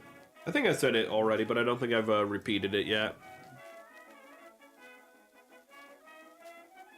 Is Fight Club a Snowball movie? Joker is. Taxi Driver is. King of Comedy probably is, but I haven't seen it. Oh, absolutely. Absolutely, Fight Club's a Snowball movie. I'm a little ashamed of myself that I had to ask.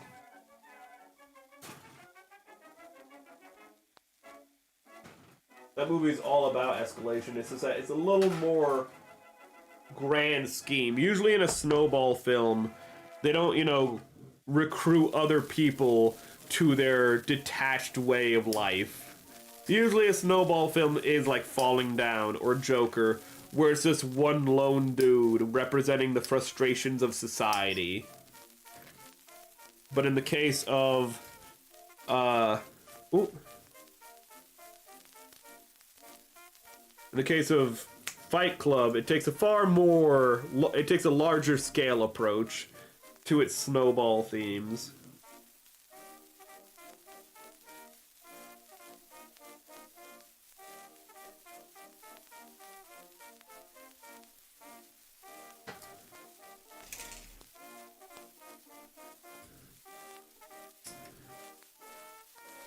Was it? Is it his name was Robert Paulson? Is that the line from Fight Club?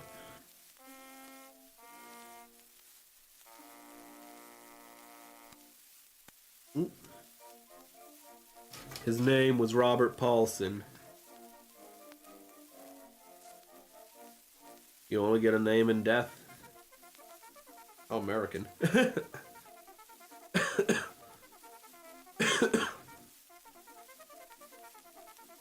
See her L. I don't think I need L for anything here. Let me see. I'm gonna need the stickers, which is a little annoying. Where are my stickers? They're over there. Okay. But stickers on a faceplate are like the least offensive thing I could imagine on a real grade. Wait a minute. Hold up. Wait a minute. You can't see this. Now you can. Is that in focus? Try. Look at that. We gotta. Look at this for a minute. We have a sticker here, a sticker here, a sticker here, a sticker here. We have 4 stickers.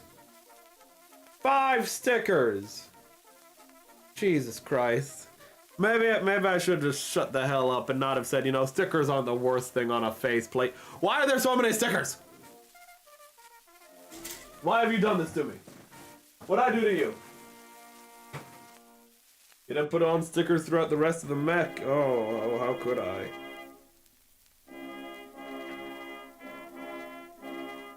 Okay.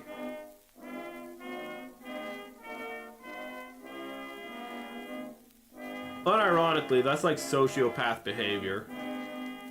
So, okay, what it is like we can either apply 3 stickers here. We can apply the eye mask, like the eyeshadow, and the eyes separately, or we can just apply 1 sticker that goes over everything. We can either be a sociopath, or we can be a normal person, chat. Sociopath, normal person. Sociopath, normal person. I don't know what the hell's going on here. Oh, that's the camera. That's like the forehead camera, whatever it is.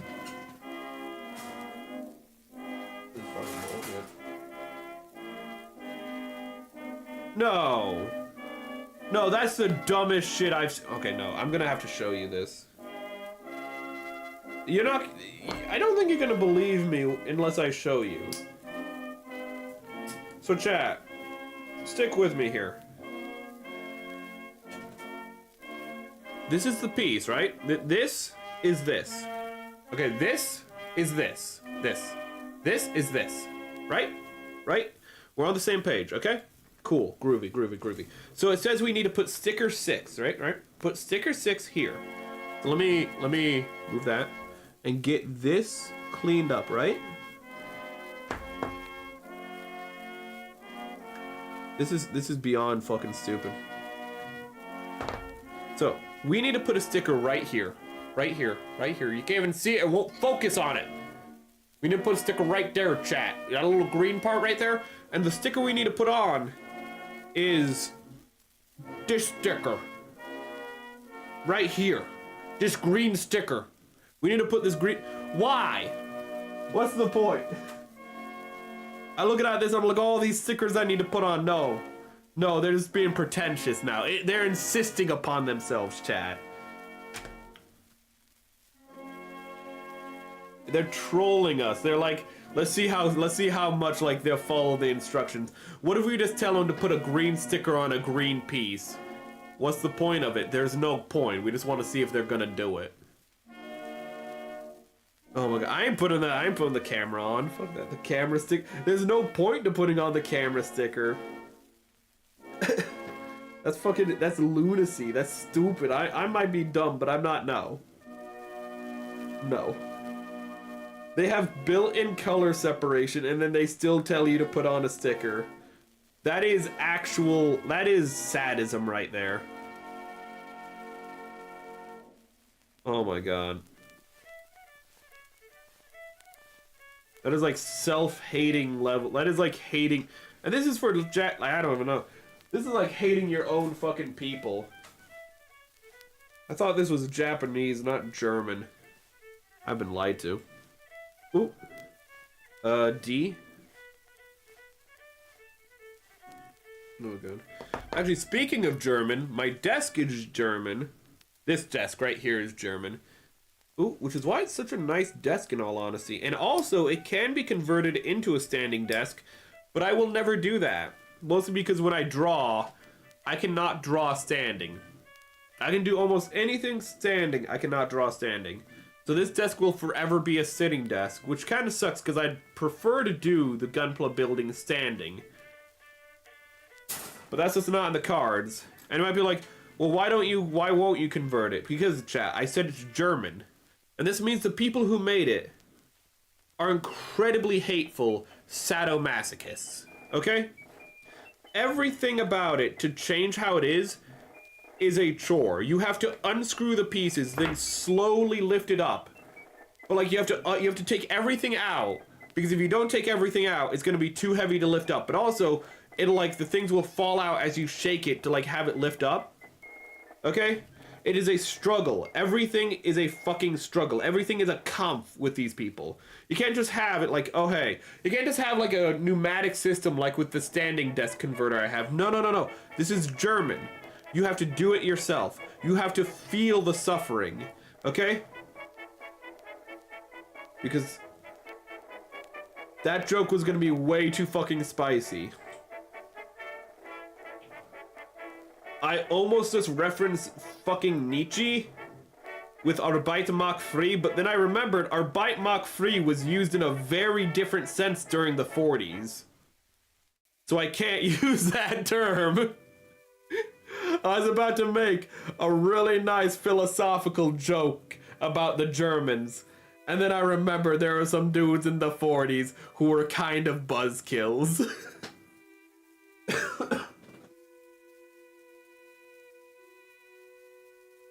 Let's see here. Not a good time.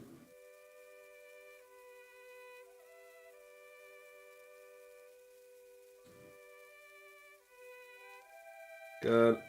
I haven't gotten to it yet. But my brother has told me that, like, Nietzsche literally predicted... Not predicted, but he warned about, like... you know... I don't know if I can actually say it without getting, you know, demoted, so... You know... The nationalists of, you know, the 40s.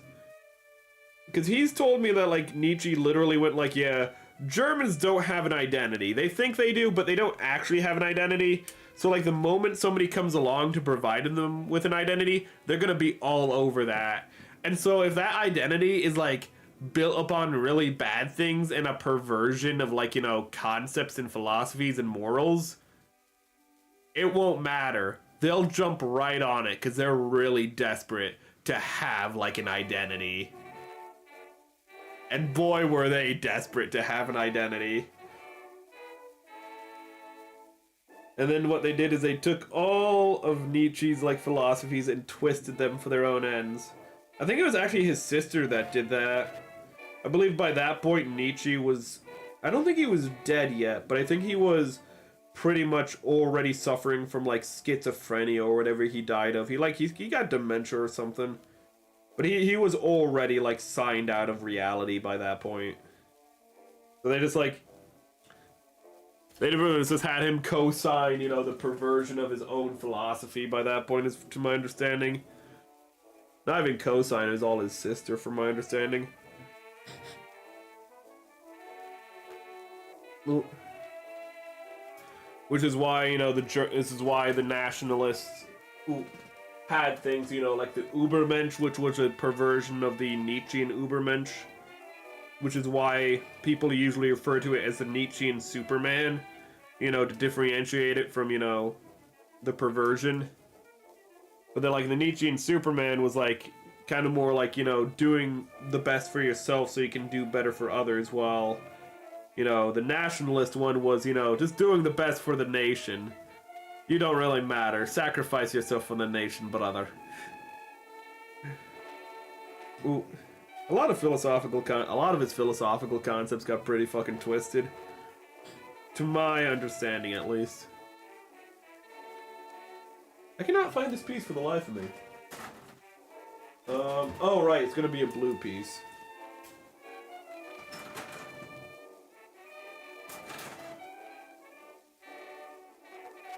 Let's see here. Sorry. We need to read more Nietzsche.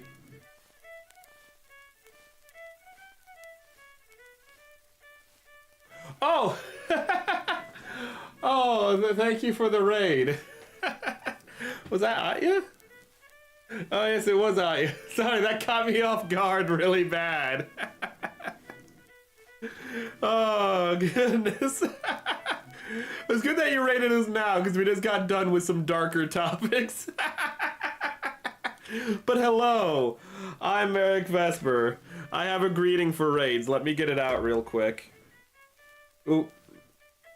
Let me see if I can find it. Oh god, I don't have it memorized yet, so humor me for a moment.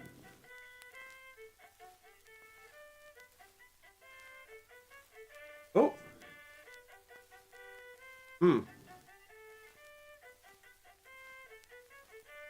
Well, I'll have to find it, which was a great introduction, if I do say so myself. But thank you for the raid. Oh, I need to have this on better short notice. What? While I look for that, right now we're building the Nu-Gundam from Char's Counterattack. It's the real grade. I like it. It's been good so far. It's trolled me a little. Like when it told me to put a green sticker on this green piece. You know, no need for that.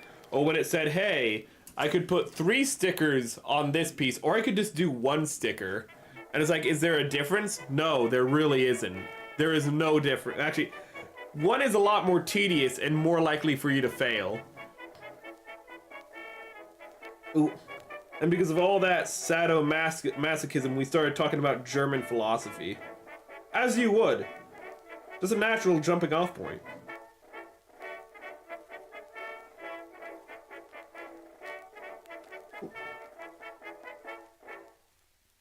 But I am Eric Vesper. I stream on both YouTube and Twitch. You can find the links in the bio for the other ones. I am on Twitter and all that stuff. Yotepis, I see me. Yeah. Also, we have in the corner, we have the gender bent Atya Tepis. It's a little not the best quality right now on the Discord and on the, which there's no Discord link for Twitch, which I need to start fixing. My apologies.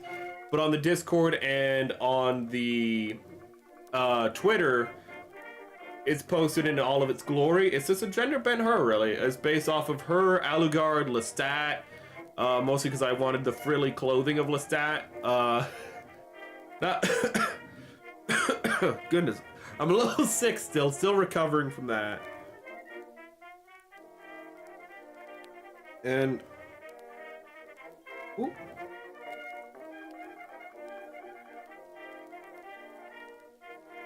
Actually, I'm kind of more curious if I can even find it anymore. That's the closer. I'm kind of curious if I can even find my... Nope.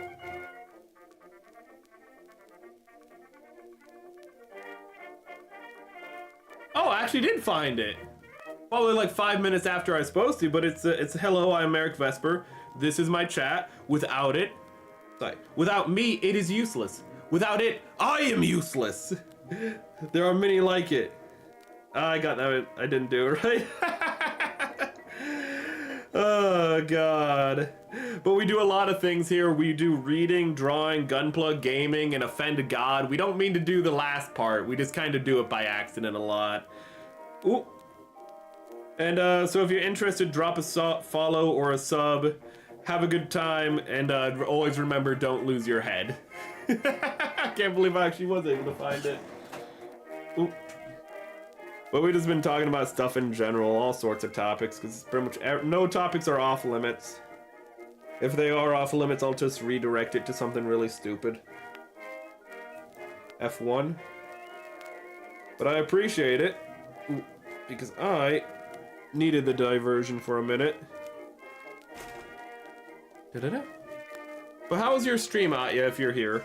Da-da-da. What were you doing on your stream? But.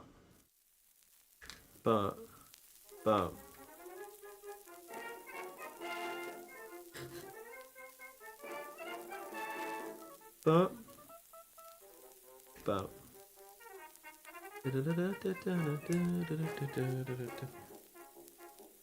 Drew up a new Fuji and something cursed. Oh, Fuji for okay. Took me a second to remember. Ooh. Cursed how? Cursed in that you perverted a pre-existing image, corrupting an idea, or cursed in the fact that you just like drew a paralysis demon.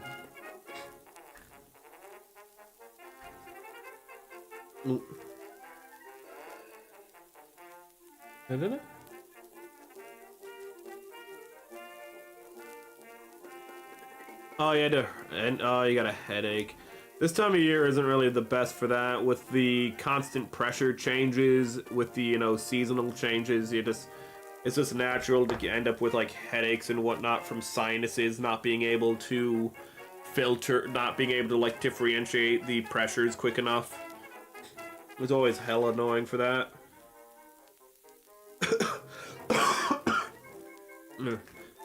Well, at least hopefully you're not sick like everyone else, is it? I'm still recovering from my illness. But there we go. And actually, you asked about stickers on the Discord.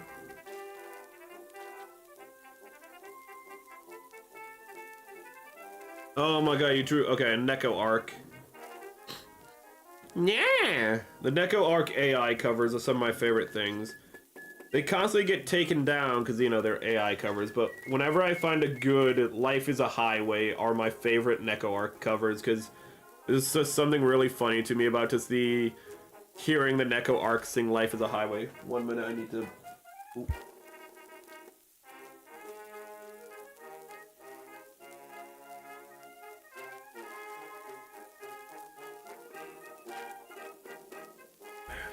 Ah, God. Sinus infections are pretty bad. Fucking... The person who gave me my illness was like, no, I couldn't have gotten you sick because, I just have sinuses. And so it's like, you're sick. It's like, yes, I am sick. It's like, my sinuses can't spread. Shut the hell up. Ooh. Yeah, the stickers. So... Firstly, always make sure you look at the instructions, because this one says, like, put 6 here. We've talked about this already, but you weren't here for that. But as you can see, this is green. Okay? It's kind of hard to see because it's a little transparent, and it won't focus properly. But this is green, and it wants me to put it right here. Let me see if I can get it in the light. Right there. Right where the light is reflecting. Not going to focus, because sometimes it just doesn't want to focus. Don't worry about it. It wants me to put this piece here. Oh, sorry. Sometimes the camera does that, don't worry. It wants me to put this green piece there. It has built-in color separation. Sometimes they just like to mess with you. But another thing is, this is a real grade, and real grades do this. They'll be like, you can put the eyeliner on and the eyes on separately. Never do that. And like at that point, just paint them on, in all honesty. Now, if you want to be really lazy, you can just leave it, blank and just have it be a visor. We're not going to do that, though.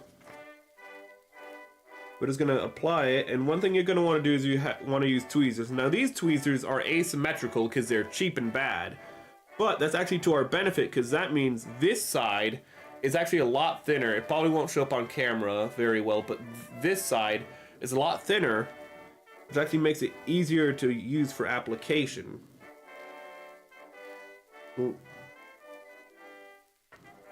Now this is a real grade sticker sheet, so it's actually really hard to get off. Yeah, stickers are fucking awful, Opus. But, I actually wanted to do the stickers regardless. Okay. Now, eye stickers are probably the worst, and how I put them on is I actually try to put them on at the center first, and then what you do is, for me at least, I grab them at the ends, and then I try to align them. and I kind of push them into place. And I'm gonna have to take it off screen for a second. But it actually kind of went on a little bit better than I expected, so. But I usually try to get on the middle aligned for eyes, and then I kind of pull them in to the left and right. And then I push them, if they're a little low or high, I push them with my thumb. Make sure your thumbs are dry if you're doing that, so you don't get your oils to ruin it. Now, the reason I hate these is you can't tell if they're perfectly aligned until you put the faceplate on, and at that point, it's too late to fix anything. So you're going to want to be extra careful. You're going to want to check both sides. Make sure everything's aligned. How is your name going off of the box, by the way, on... How is that even possible? On Twitch, your name is going outside of the chat box, and I'm not really sure how that's even possible within a stream, like, within the web overlay.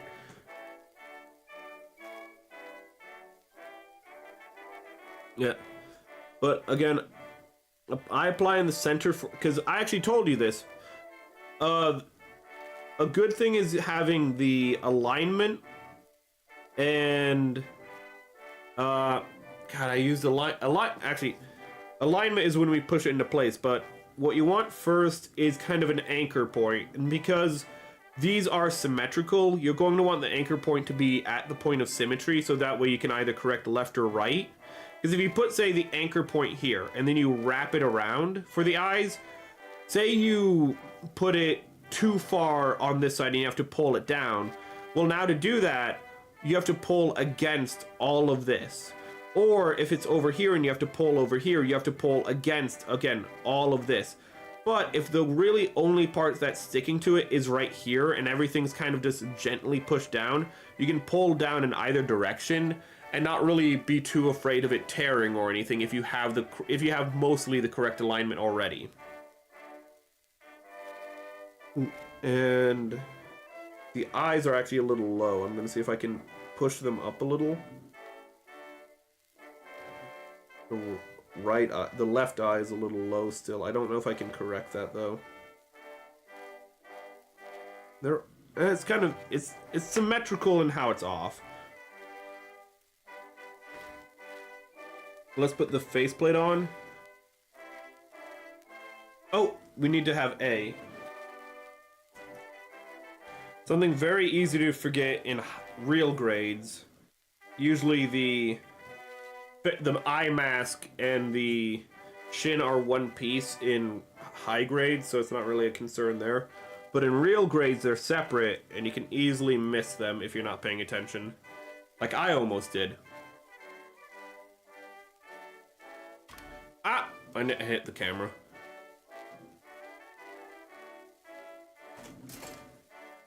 Actually, real grades are a bit of a pain in general, because a lot of the pieces can be so teensy tiny that they can be the size of a gate cutoff, and a gate cutoff is this stuff right here. And to be a comparison, this is the piece I have to use. These are the pieces I cut off from the gate, which is just what the sprue is on. The gate is just the connection point between the sprue and the piece. But that can be a little troublesome. Let's see here. There we go. You always have to make sure you don't go too far ahead, because you can lose your pieces within the sauce, if you would. 1 minute. I'll get to that. I just need to put this on.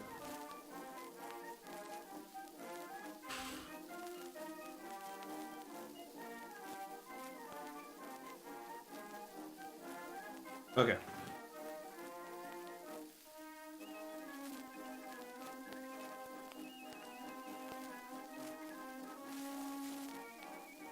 Okay, you have a good rest of your evening and you relax. Sorry that the UI of Discord has changed. I'm gonna have to check that out, because that would mean it's changed since the start of my stream, which actually reminds me, I need to check on something one more time, chat. I just need to know if, like, I need to curse live on stream. That's all I'm doing. Because, like, I can't do anything if, like, what happens happens. I just get to know that it's happening and be upset about it. Nope. Don't worry about it. Okay.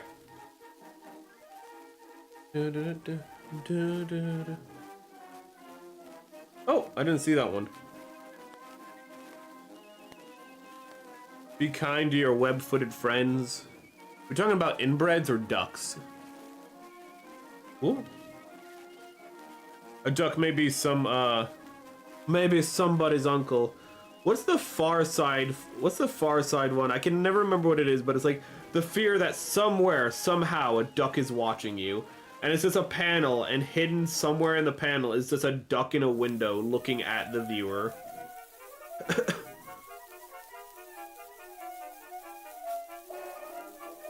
Ooh.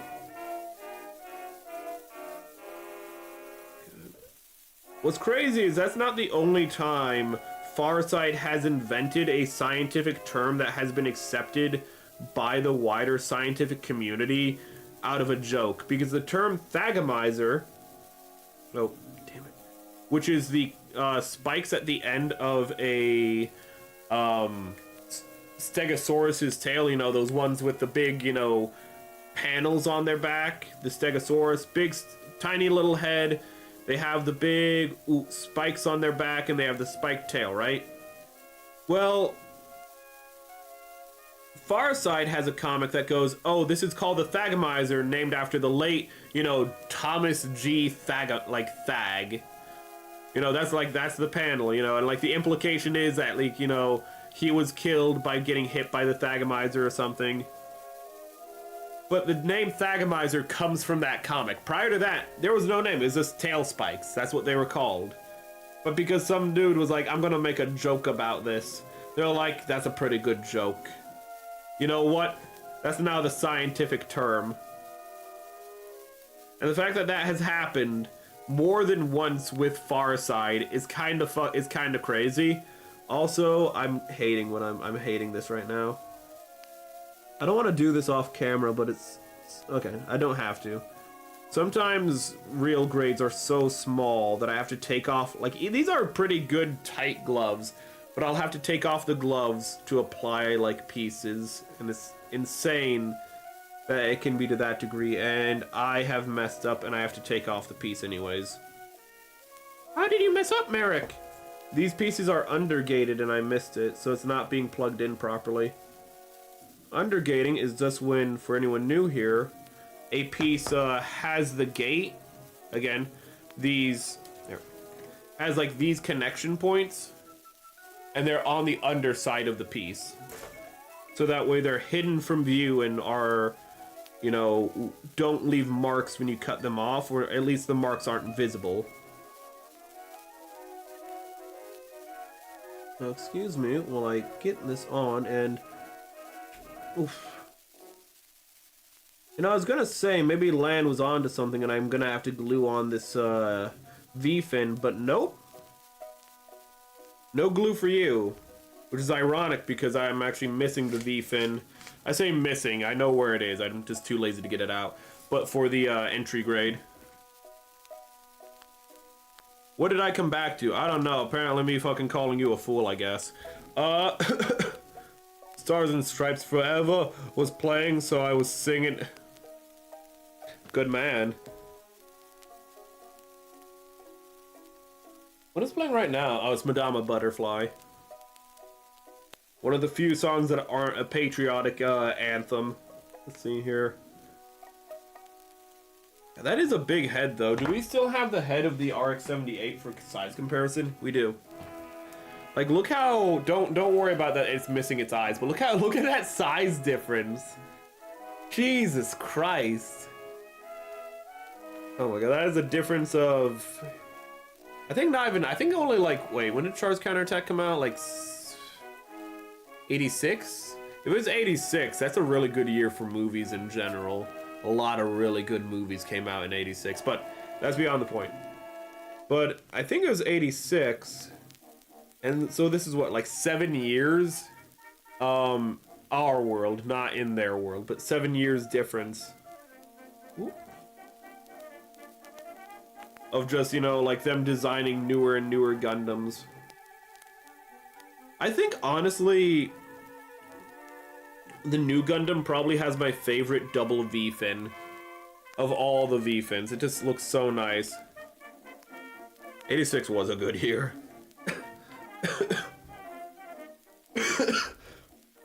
86 was such a good year that, like, half the cult classics of that year are cult classics, not because they were bad, but just because it's like, oh hey, they were going up against movies that are literally everyone knows. I think was the Thing 84 or 86? Here's the thing, Highland is either Highlander or The Thing was 84 and the other one was 86. You think I'd remember that because my favorite movie is The Thing, but you'd be damn dead wrong.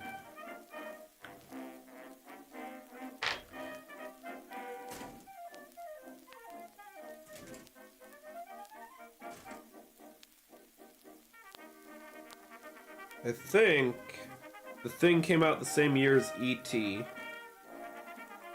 But I also think it came out the same year as Blade Runner. 84 was also another good year for films, which also is why it's very hard to remember. The 80s had some good years in general, to be honest. Sorry for the cough. This is L. I don't need L. Yeah, nothing I'm gonna be doing needs L. I'm just gonna put L over here. So that way Kira can kill him in peace. Don't worry about it. Okay, I'm gonna put that there in a very precarious spot so when it falls over I can curse like a sailor.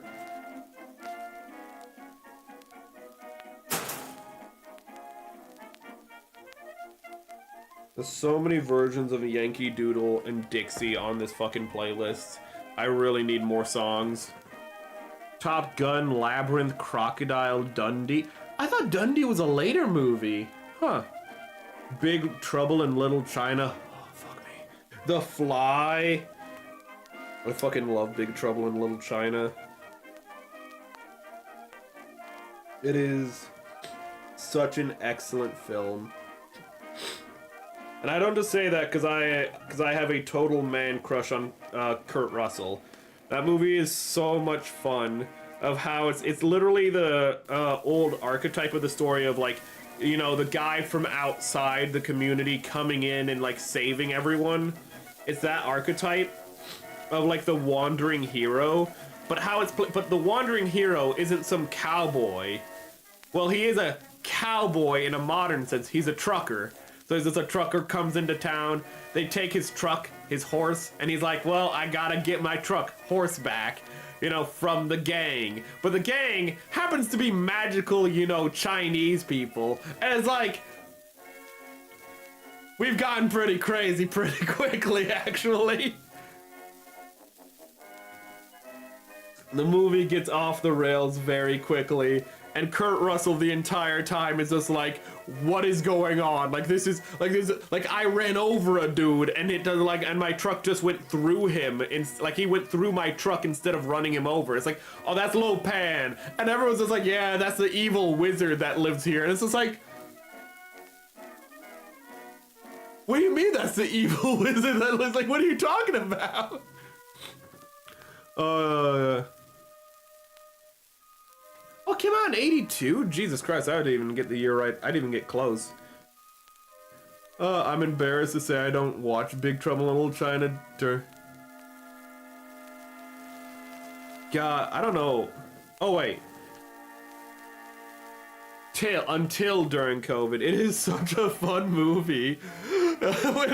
I love when they're in the caves infiltrating Lo Pan's base and a big monster comes out of the wall, grabs a dude like that they're like sneaking in with and pulls him out and is like, ah! And then the dude from like the good wizard they have throws some alchemy at it and like a fireball happens. He's like, you will not come back. And Kurt Russell just shouts, what won't come back? Like, He's just a normal dude in this crazy situation, and all of his reactions are just perfect. This is like, this is such a wild ride. He's probably one of my favorite audience proxies of any movie. Because anytime you're thinking, what the hell was that? He literally says, what the hell was that? Ooh, every time you want him just to be cool for a moment and actually just be like really awesome, and you're like, yeah, you're the coolest person ever. He is the coolest person ever. Like how he beats Lo Pan. I'm not gonna say how he beats him, but when he beats Lo Pan, you're like, yeah, that was really fucking cool. Ooh. And like, I feel like a lot of other movies, it would come across as a little anticlimactic, but like, it is like, he did a cool one-liner afterwards, and they set it up earlier in the movie. So it's actually just like really satisfying, actually. Ooh. Also, it's just like a really clean scene. Like, it's really quick, but really clean how they defeat Lo Pan. Also, that movie has like one of the greatest beam struggles in all of fiction. If we can be honest if we can be real for a moment. The beam struggle in that movie is crazy, because like, what's the beam struggle? Well, you see, like, they have rings on their fingers, and they fire them by like putting their hands over top of each other. But there's a beam struggle in that movie, and this is like a normal beam struggle, and then the beams turn into like two like Chinese like soldiers, like, you know, just like, you know, old-fashioned Chinese armor, old, like, Chinese swords, and then just start wailing on each other. And you're like, what the hell is going on? This is awesome!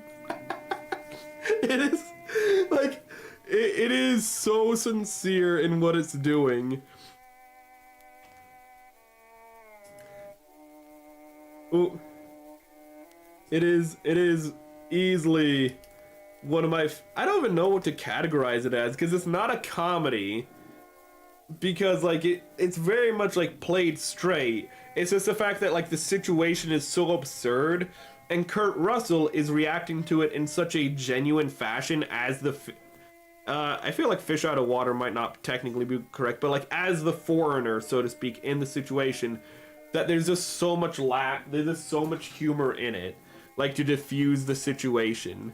But it never undermines the movie. You're always invested, because it's always like, what's going on? Like when Lo Pan is introduced in his like physical form, because like he's an evil wizard that's hundreds of years old, but like he still has a physical body that ages. So he's like ancient and decrepit, but he astral projects, and so he's like 6 foot tall when he astral projects, but he's just like this old dude. And so when he's introduced physically, he's just this old dude in a wheelchair who's hard of hearing, and it's really funny because it's like, you must be Mr. Burton. Yeah, I'm Mr. Burton. Kurt Russell's Mr. Burton, and you took my truck, huh? And it's because he's an old man. What is that? It's like, I said you took my truck. What? It's like, I said you took my truck. I heard you, Mr. Burton.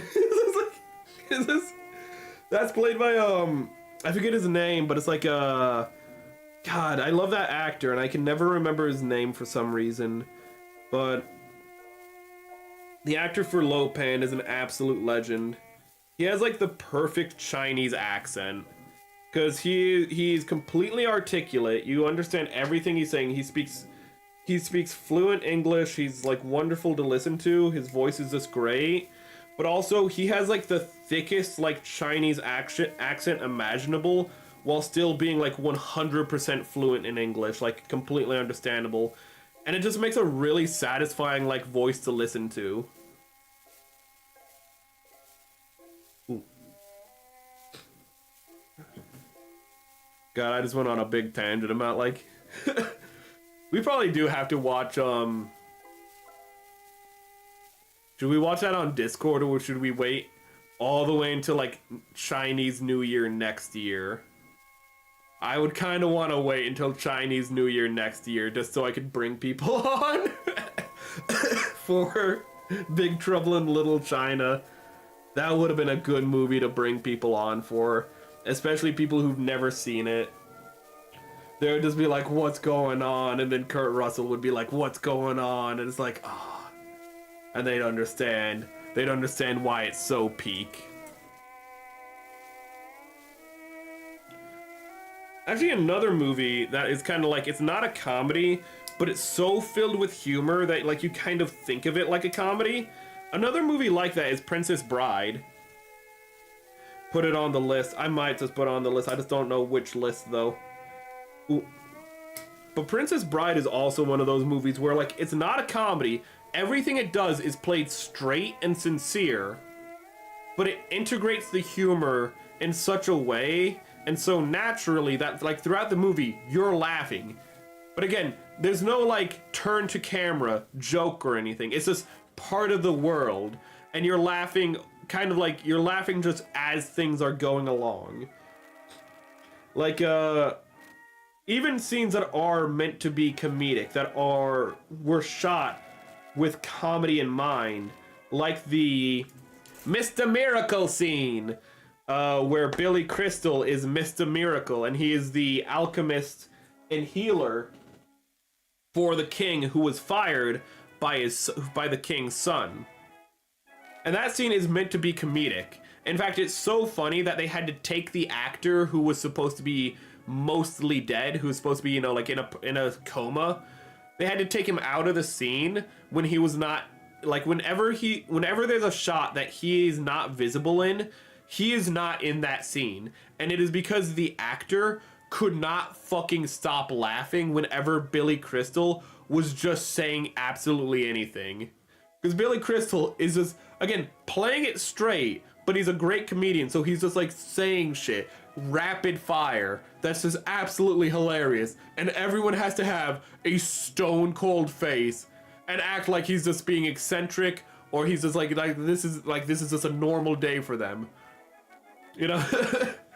But we have like great scenes where it's like well, like, let's see why your friend thinks he should live, because they get is like, our friend is dead, I can't resurrect a dead man. However, good for you, your friend is only mostly dead. It's like, well, and so like, it's like, but let's see what he has to live for, you know, like you say he's indebted to you, you know, that's not a good reason to bring somebody back. So he fills his lungs with air. He gets like a, you know, one of those things that you use to feed air into a fire. They had to be stone cold, man. And it's impressive. So it's impressive, like the shots that they got. But he fills his lungs with air, and then he says like, what do you have to live for? And he pushes down on his chest and he says, true love. And Montoya, the character who's like a Spaniard swordsman who wants revenge, we don't need to get into that. The guy who's trying to resurrect him, get him resurrected, is like, true love, there's no more noble a cause than that, like, because he'll only resurrect him for he'll only bring him back for a noble cause. And Billy Crystal just goes, ah, it sounded like true love, but what he actually said was to blave, which we know means to bluff, which means he's indebted to you, and there is no noble cause. And then his wife runs out and goes, liar, liar, and it's and it says like, go back, you witch, and it says like, I'm not your witch, I'm your wife, and it just goes off the rails. And again, you have the other actors in the scene who are dealing with all of this ad-libbing of Billy Crystal slamming it, just absolutely delivering like just scenes that are making like his ad-libbing was so good that they had to that is the single most shot scene in the entire movie. And the reason it's the single most shot scene is because, as I said, they had to remove one of the actors from the scene because he wouldn't stop freaking laughing. But they also had to start removing every non-essential personnel in the scene because they wouldn't stop laughing. If a boom mic person kept laughing, they would replace him with another boom mic operator. So they had to just keep doing scenes because people off screen would just go and it's like, son of a bitch, that was really good, but John laughed, do it again. So they just had to like shoot effectively. They just had to keep shooting and shooting and shooting until they finally got the scene where nobody was laughing. And it's just like, God knows just how much film there is of just Billy Crystal saying off the wall shit. There's nothing better than true love. Except for MLT, a mutton lettuce and tomato sandwich where the mutton just like falls off the bone. Delicious. Oh my goodness.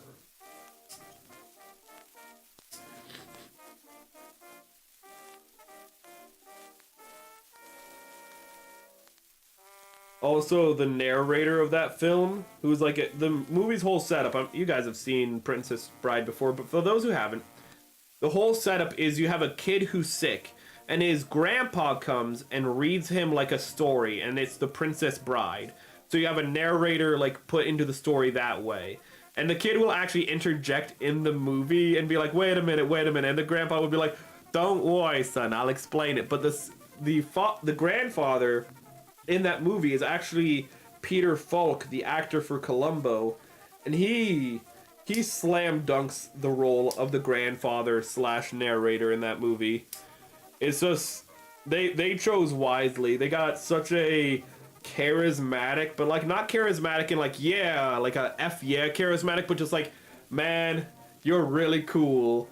And just like, like this just like, you're just like a cool dude and I like you. You ain't doing anything special, but like I could just listen to you just ramble all day. Ooh. There's something, I don't know what about Peter Falk, but Peter Falk just has like this really interesting base level of charisma. As well, like that's one of the reasons why Columbo is so likable. Like Columbo could have very easily been an annoying character who is, like pestering people and constantly, annoying the other characters in the cast. And if you do it wrong, he could have annoyed the audience as well.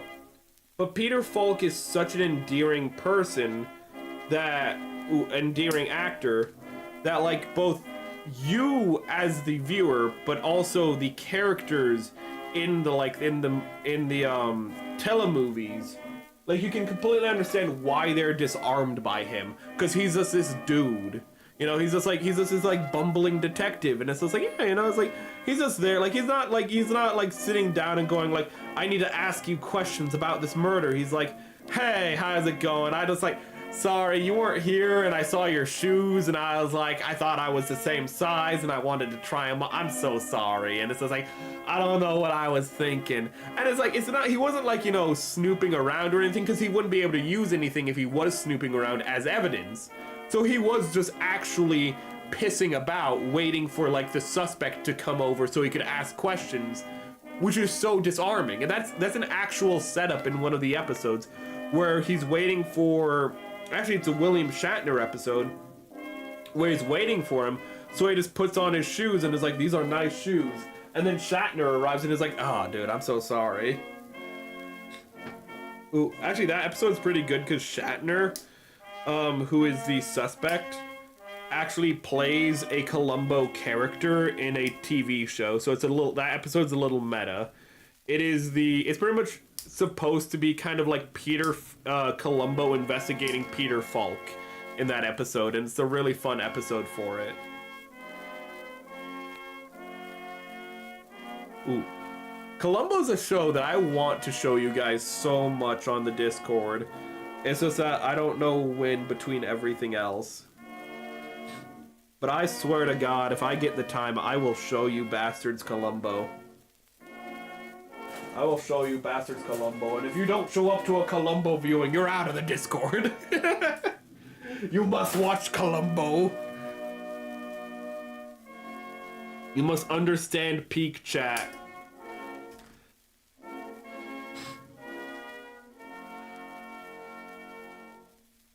One second.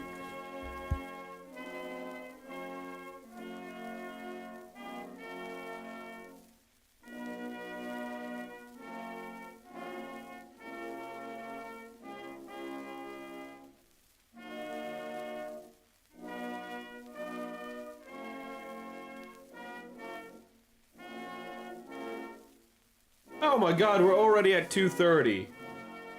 That makes me a little upset. I'm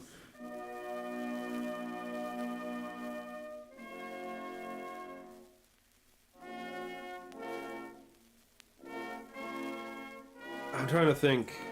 God, I don't want this to be a 4-hour stream, so I don't know if I'm gonna build all the weapons on stream. We're really close, so... I was really hoping this would only be 2 hours, but is this how the cookie crumbles? I need to watch Murder, She Wrote. It's made by the same people, so I'm sure it's fucking... I'm sure it's also great. And also the actress from that I've heard great things about. Ooh. Junkyard Dog. Wait. Are there multiple episodes with... There's some that have multiple episodes with, like, certain actors. I think there's multiple episodes with Dick Van Dyke. Dick Van Dyke, what a great name. Wait. Oh, is that... right. Is that my favorite episode to talk about? I need to double check. There's only one episode with Dick Van Dyke. I was thinking of, yeah, it's my fucking favorite. It's one of my favorite episodes to talk about. The fucking one where... It's like the only episode where the guy never realizes Columbo's not a doofus. Is a Dick Van Dyke episode. And it's an episode they can only do once. Because it's a subversion of like the typical formula. So it's like one of those things they can only do once. But they nailed it. And it's just, you know, because again, the Columbo formula is some point the guy figures out Columbo's onto him and starts like, you know, clamming up and starts, you know, being really defensive. But in the Dick Van Dyke, he's just like, this guy's an idiot until the very end. Where Columbo is just like, oh my god. It's on sale for $4. Oh my god. I might have to check that out. Usually I don't buy Disney products, but I'll talk about the Dick Van Dyke in a moment. I just need to blow my nose.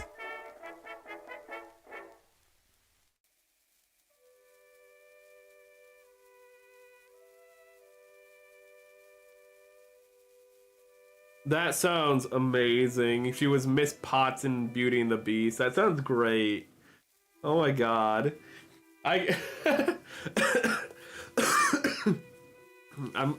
God, I kind of wish I had seen that.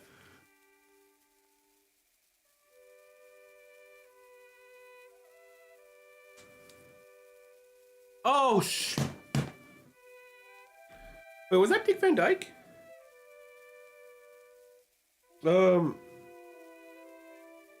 There's one show like that I can think of, but it wasn't Dick Van Dyke. The show that I'm thinking of is I know there's Dr. Quincy. Hold up, Dr. Quincy. But that was Dr. Quincy was, oh hey, the Rockford Files. That was somebody else. Who was Dr. Quincy? I'm getting like hung up on that. Yeah, that was Jack Klugman. But Dick Van Dyke, murder. Let's see here. Maybe you put it. Diagnosis Murder. Firstly, great fucking name. Fantastic name. There was a lot of I mean, there's still a lot of murder shows today, but I feel like there's more like murder mysteries. But the Columbo, I mean, I already have a video about this, but I will not pass up an opportunity to talk about the Dick Van Dyke episode of Columbo regardless, even if it wasn't your intention. Just the fact that there's an episode where, again, everyone figures out Columbo's onto them and starts clamming up, except for Dick Van Dyke, who's so arrogant throughout the entire episode. He's like, I'm smarter than Columbo. This guy's an idiot. And so Columbo is like, your alibi doesn't check out. And he's like, how do you know my alibi doesn't check out? And they're in the evidence room. And he's like, well, I took the picture that you like showed us for, you know, the hostage of your wife. Ooh. I don't know what 93-2001 means.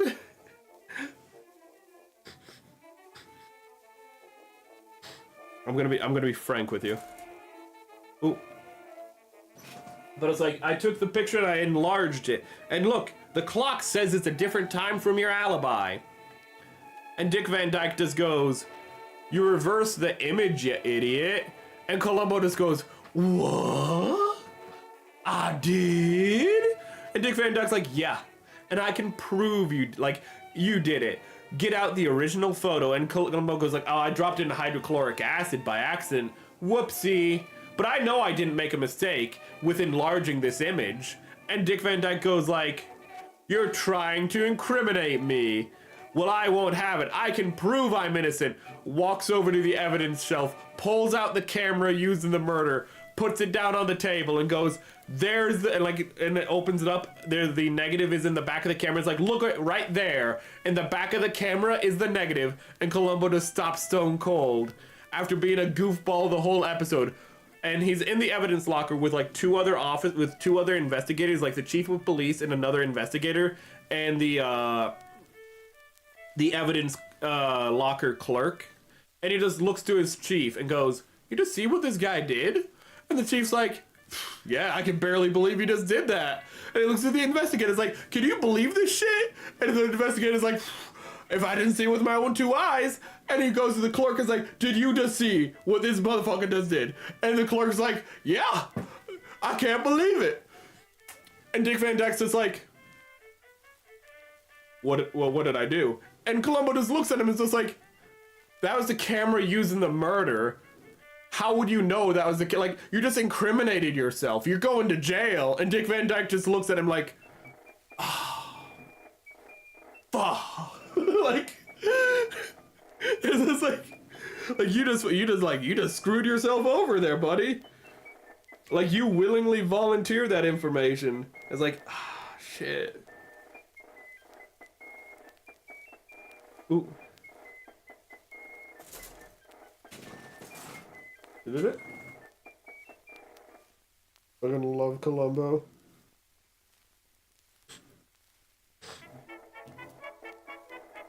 Columbo episodes are either like the person reveals their, like, there's one or two solutions. Either it's like that, where the person reveals they're the murderer, or like there's a loose end that Columbo finds.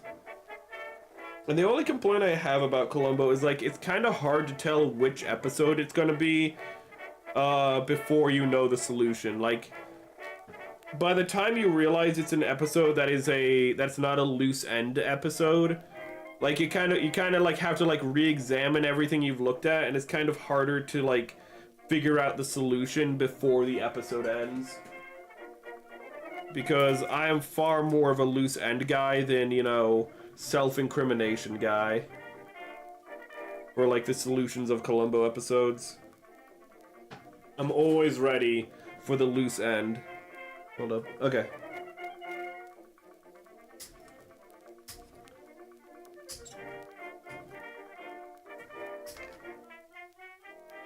God. No, I think the guy's name was Quincy, though, he was a guest star. He's a guest star on the Steven Spielberg episode, which is a great episode of Columbo. It's like the first season. It's like episode 5 or 6 or something. Great episode. The direction, of course, is just phenomenal. It's very early Spielberg, but you can see like everything that makes him great.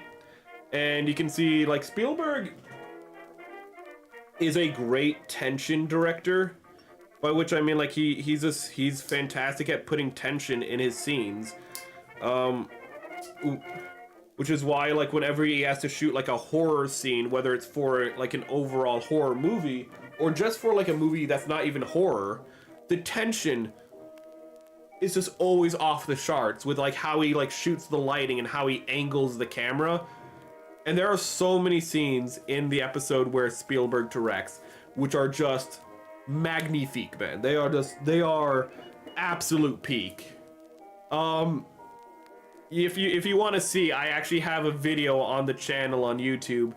I mean, you guys have seen it if you're a long time, but if you're new here, where it's this VTuber raves about Columbo, and I talk about the Dick Van Dyke episode, and I talk about the Spielberg episode. It's just, there's so much about Columbo that is worth watching.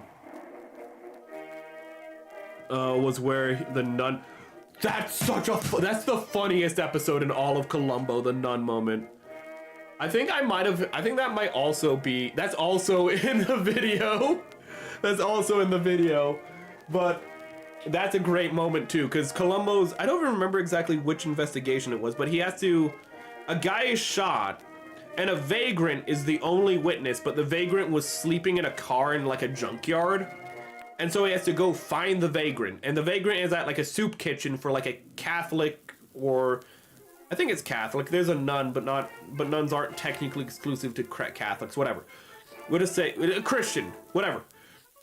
He goes to like a Christian like soup kitchen, right? To like find the dude and talk with the dude. And a nun just sees him. And Columbo is always disheveled. He always has bedhead. He always has like this old smoker's jacket.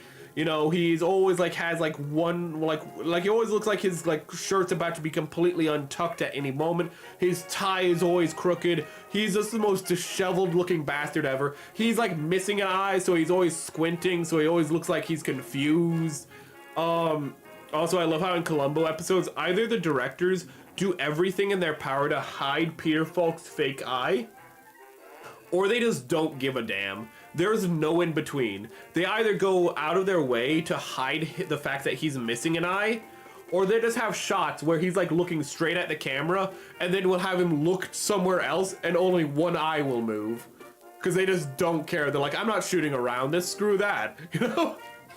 So this is one of the funny little things about Columbo that I love, is it's like, depending on the episode, you'll either just be reminded Peter Falk has a bad eye, by which I mean he's missing an eye, or they'll just have like there's episodes where like half of his face is shot in shadow half of the scenes he's in. And it's really good, and they make it look good, but it's still funny to notice. But for the nun episode, you know, he's going to the vagrant, and he's in the soup kitchen. He's disheveled as hell because he's Columbo. And a nun sees him, and is like, why are you here? It's like, oh, you are here, my child. And like, she immediately mistakes him for like a vagrant himself, like a homeless dude. And like, he's like, oh, like he's kind of like talking around the point, because he's like, I need to see a dude. And so he's like, I'm looking for a guy. And she's like, we're all looking, you know, for a solution, you know, like she's taking like his like statements in the vaguest way possible, but like in a religious, like philosophical sense. And so like everything's getting misread. And like Columbo's like constantly like getting misread throughout the scene. And to the point where like she literally goes off, gets a jacket, and it's like, here's a new jacket like for your old like dusty jacket. And Columbo's like, no, I like my jacket. Why are you trying to give me a jacket? And she's like, oh, like no reason to be humble here. We are all God's like servants and children. And he's just like, he finally puts it together. He's like, oh, no. Like I'm not a vagrant. I'm an investigator. Like I'm investigating a murder, and that's why I'm here. And she's like, oh, like after this whole thing of just like indirectly insulting him repeatedly by saying like he looks like a hobo, she just finally she finally understands, and she says, you're undercover. And it's just like, it's just there's no recovery from that. It's just just at the very end, the punchline of this like, oh, like you mean to look like a homeless person. Oh, damn. That is easily one of, if not the funniest moment in all of Columbo. Just for no reason, he's just absolutely torn apart by a nun by accident. Oh, it's so good. It's so good. I like to say Columbo always catches the murderer. You know, but that nun killed a man and got away with it. Okay, we need to get on to building. Talking about Columbo is literally, it is at this point distracting me from completing the build. Man, dude, when they tried to feed him. They did also try to feed him. I skipped over that part. Yeah, they brought out food. And I think he actually ate some of it. He was like, oh, thanks for the food. Like, he didn't think anything of it. Like he ate with like the rest of them and shit. I could be wrong on that part, but I think he was like, oh yeah, I'll take some soup, fine. Like he's like, I'm here to talk with a dude. Like, I don't know if he actually ate it, but they did give it to him. Let's see here, 10. Shit. There's a piece that's supposed to go somewhere, and I don't know where it goes. I think I'm just gonna build all the weapons off stream because we are really over. I'll look one more time for something. And if something is happening tonight... Okay. Okay. So that I keep checking something off stream. It's unprofessional. I apologize. It's just that I really want to be supportive to a certain individual. And I'm also having really a hard time finding this piece in general, I'll be frank with you. Okay, there it is. Okay. I'll try to build the beam. Ooh, is it? The beam rifle, okay. I'll try to build the beam rifle before the end of stream because it's a beam rifle. Try to at least get that done. Okay. Let's cut off the excess and this should go pretty smoothly now. Ooh. Actually, earlier today I was doing some cleaning, so doing the size comparison might be a little more difficult than normal, I'll be frank with you.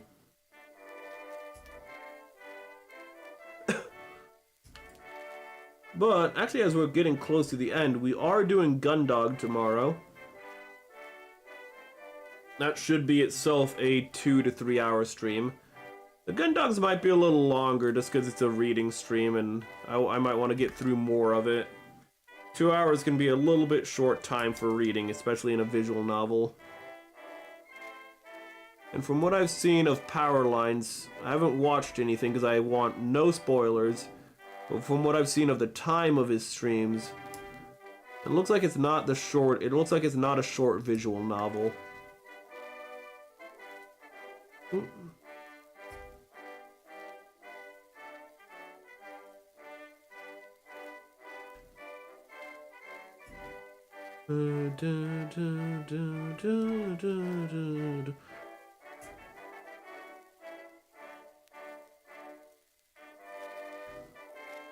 And godlike power. Okay.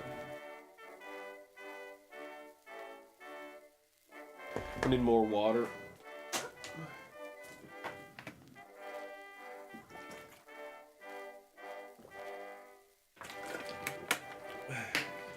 I need to put the raid message, the closer, and the opener all on like one thing. I can't just have them hit like buried in my topics. I'll put that in my notes right now.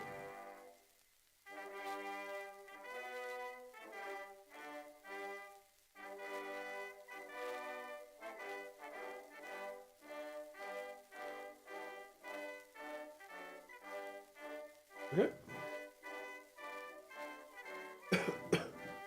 Actually, saying that, let me preemptively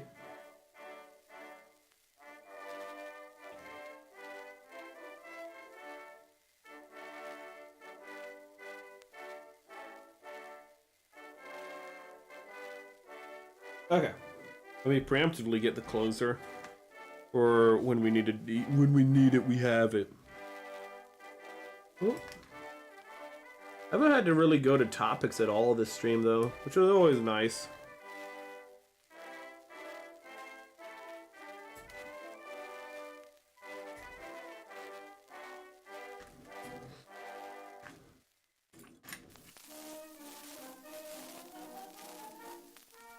Stars and stripes.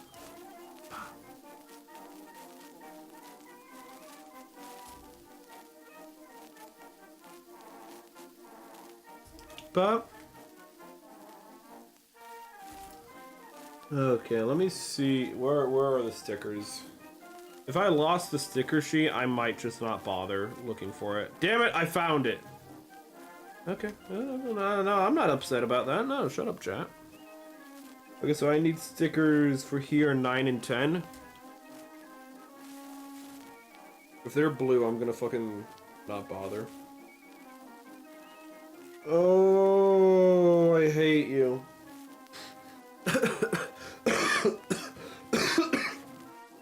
They're not redundant, but they're also like really annoying. They're stupid.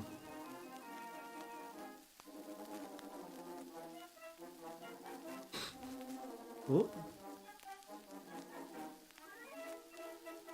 After stream, I'm gonna have to ask my friend when they are streaming themselves. Come on.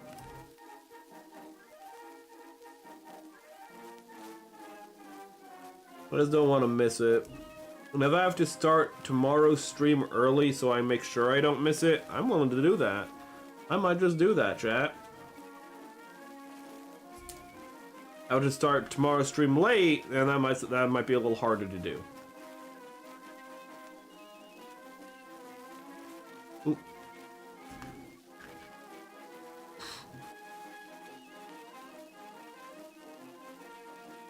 Oh.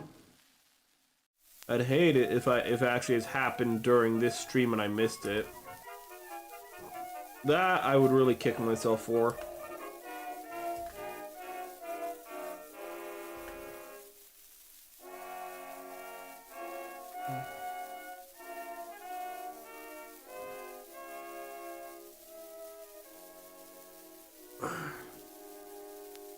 So I was just angling the light so hopefully it's a little has better contrast when cutting everything out.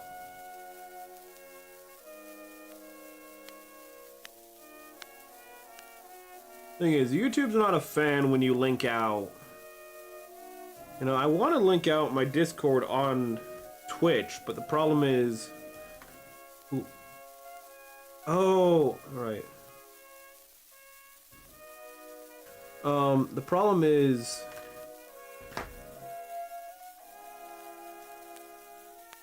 I'm sorry, I'm getting distracted because I have to make a note. The problem is Discord despises me for doing that. Not Discord, Twitch despises me for doing links. So I'm just gonna make a Discord link in the card. And that will probably be a permanent one. Ooh, just because... I mean, I don't really see a reason not to make that one permanent. And use anything else temporary, so like ones that are in descriptions and whatnot. Ones that are a little more accessible, easy to get to. Just make those ones temporary as like a security measure. And by temporary, I mean like last a week, so. Make a invite, and then just reuse it for like a week, then make a new one every week. Which might seem like tedious, but it's really not, because I pretty much copy and paste the descriptions between streams, so once I put it into one stream for the week, it's in pretty much every stream for the week.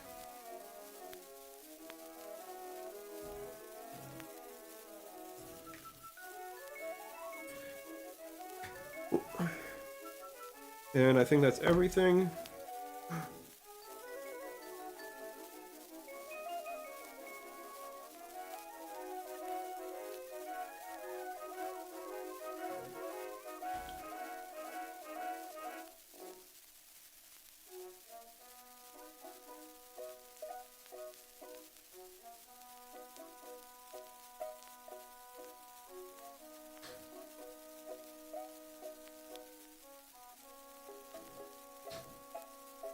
Can we find the other piece that looks like this?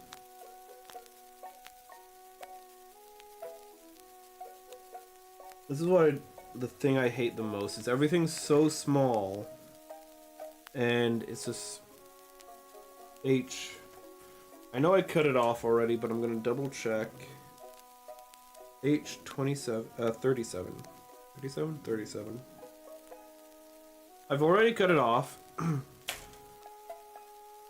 But somewhere around here. There it is. It's stuck on this piece. Pain. Pain, Pecco. There we go.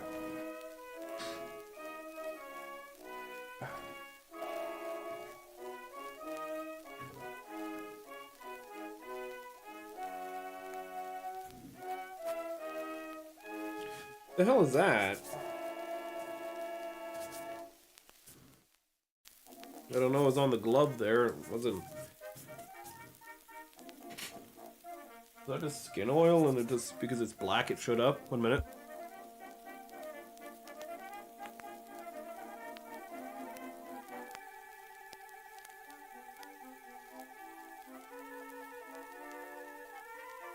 Okay.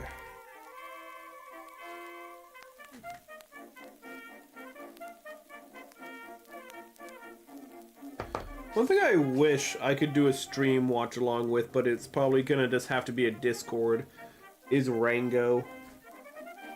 Rango is such a great movie.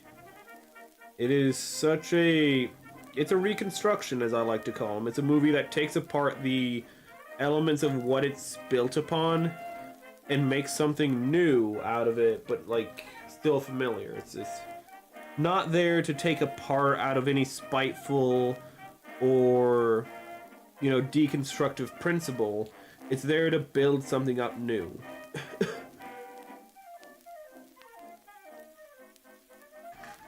It's a constructive satire. I don't even know if it's technically a satire. Satire is a kind of up to interpretation, it feels sometimes.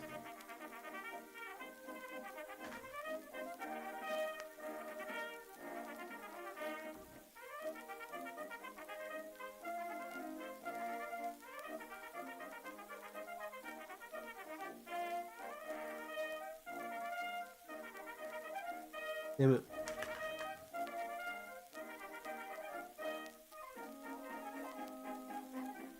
Damn it.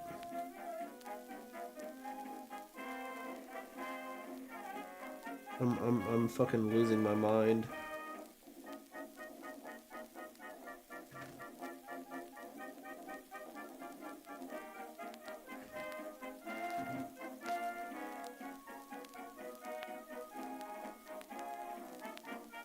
Okay, so I need to take this.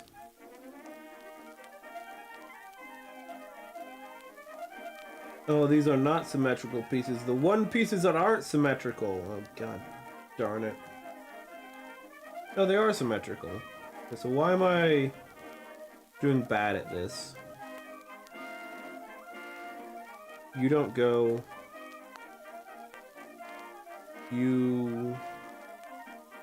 You're the complementary pieces, but in what way are you complementary? You go like this, and you go like this, okay? And then you go on like this, and then you go on like this. We're so smart. And then you go on like this, and then we do that over here as well. Just a little mirrored. So you go on like, damn it.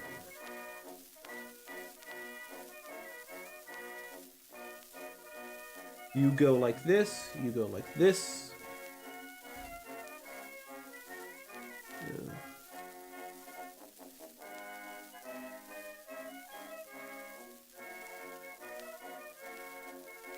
You go like this. You do this, and we're good. Never seen Rango? It's pretty good. It's pretty solid. It's a very fun movie. It's one of those movies that's like randomly like produced by Nickelodeon, but it's pretty good. Johnny Depp plays Rango, the titular character, and the movie itself is pretty much like one big metaphor for death and rebirth. It follows the hero's journey in that regard as well, but it has some real good shit in it. Bill Nighy, the actor for Davy Jones, plays kind of like the third act villain, known as Rattlesnake Jake. And honestly to God, his voice acting is fucking amazing in that film. Also because he's like a rattlesnake, they make him like way bigger than all the other animals. So he's just like super intimidating. But he's just like a engine of death in that film. It's really like, oh my God, his introduction is perfect. How they just took so much time. Like his scales are like individually animated in some parts. So like when he slithers up, like you can actually see like how it's like almost like his scales are moving him forward. It's like, geez, like not only his like body movements, but like his scales shaking back and forth. Like it's really fucking like impressive in some parts like that. The animation has like purposely kind of this uncanny valley like feel to it. Like where everything is a caricature. You know, like Rango and all the other animals are like caricatures and over the top, but they're rendered in like really high quality. So it's kind of like Shrek, if you think about it, how like Shrek kind of has that uncanny valley animation style to it, where like the level of detail serves to draw attention to itself, but it kind of like ends up making a unique aesthetic for it. It's kind of like that. Ooh.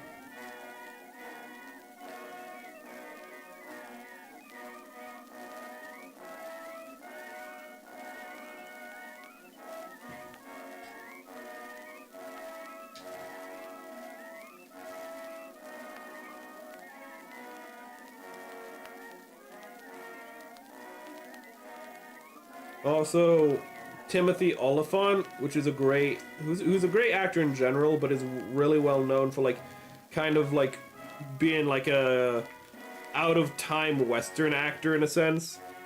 Actually plays Clint Eastwood in the movie, and he does a really good job at it.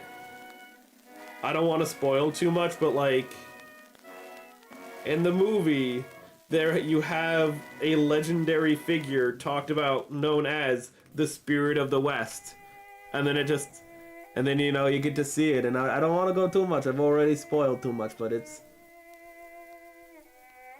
Timothy Oliphant's performance is real clean.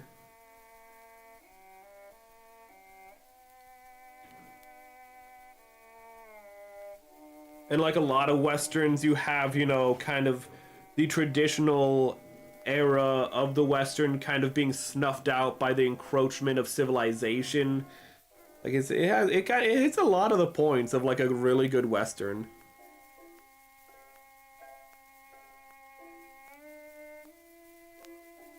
Johnny Depp is an absolute delight throughout it. Because Johnny Depp's Rango character is effectively a thespian. who's just trying to make his way through this very dangerous world. Okay, this isn't a spoiler. One of the first jokes in the movie is a direct reference, is a direct allusion, which might sound weird, to Fear and Loathing in Las Vegas. In the scene, like the whole like how things get kicked off in the movie is that Rango is like in a glass container and it gets thrown out of the car he's in, right? He's a pet chameleon that gets thrown out of the car because they hit like a road bump or something, or they have to swerve. And so he gets thrown out of the car, but while he's like getting thrown into traffic and he's going like from car to car, at one point he hits the windshield of a car and we just see the car and it's just the characters from like Fear and Loathing in Las Vegas. It's Johnny Depp's character from that movie driving the car, and he just goes, ah! And he just like turns on the windshield wipers. It's so quick, but it's so good. Ooh. Poor bastard. Fear and Loathing in Las Vegas is such an insane film. It's just a movie about a guy high on drugs the entire time, saying really poetic shit. It's so good. Like, one of the first things that happen in that movie is the main character thinks that there is a horde of bats coming like all around him, like just like flying all around him. So he gets like he stops the car, gets a fly swatter out of the trunk, and starts driving again, and is just swatting like is just like swinging the fly swatter back and forth to like get the fucking to get to like just get the bats that aren't there. It's like, poor bastard doesn't know. Like, there's a guy, like, unconscious in the backseat. He's like, poor bastard doesn't know what's coming for him, but he'll know soon enough. The bats will get him, too. It's just like, it's just insanity.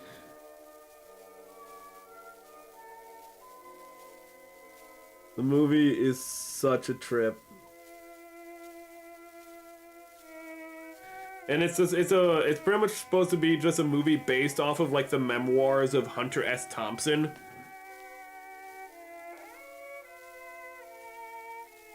Ooh.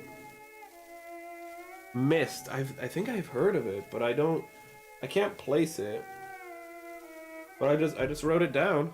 Ooh. On Thursdays, it's always pretty much a grab bag of what we might do, so. Ooh. If it looks right, I might get it. Oh, right.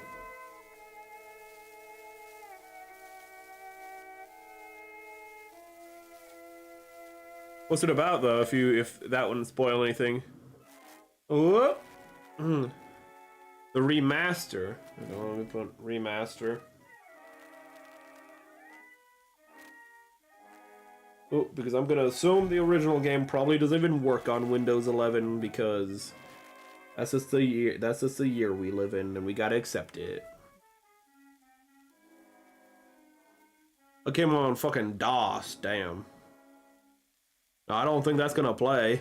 I can't even get fucking classic Oregon Trail for Windows to play.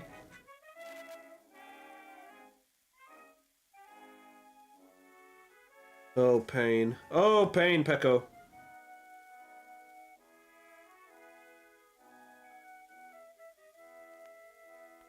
So I can have the beam saber equipment up, or I cannot have the beam saber equipment up. My question is very simple.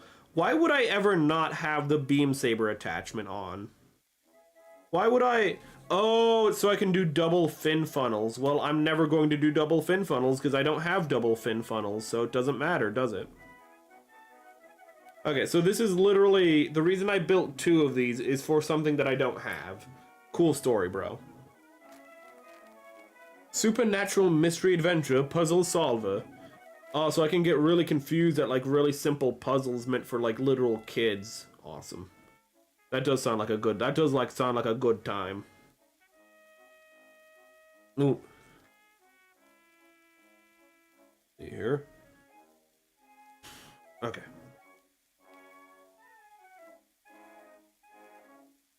And then... Oh, okay, so... Okay, I get it. Okay. There's a peg, and how this goes is it actually gets locked in when you twist it on. Ooh. So it has all this mobility, and it will never come off as long as the beam saber is in, because you need to realign it with that pathway. It's actually kind of hard to spin when the beam saber's out of it, so it's pretty secure. Nice.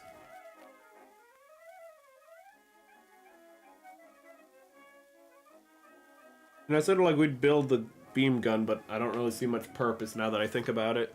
So, because I can't have him hold it because I don't have the hands. So, I'll do that off stream.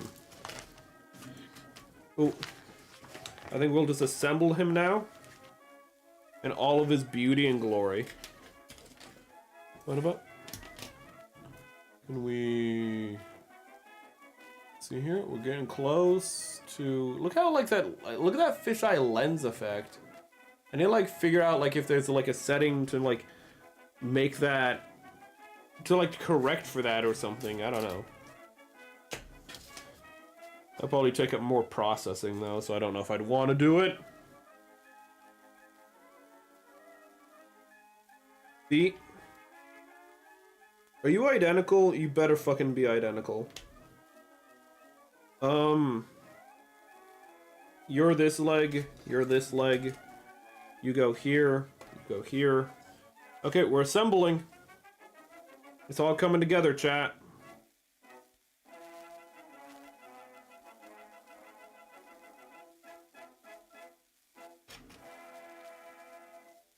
Okay. Ignore that. I think that was garlic. Chat, what is the other shoulder pad? Chat, what did I do with the other shoulder pad? There it is. Okay. It kind of looks ugly as hell right now. It looks it looks a little all over the place.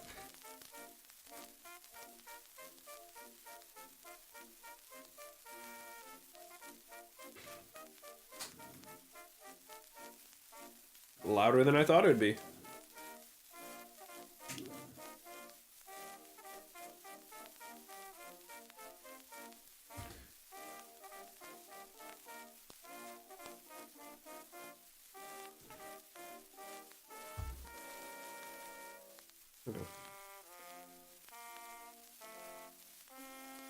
Okay. Long ass legs, damn.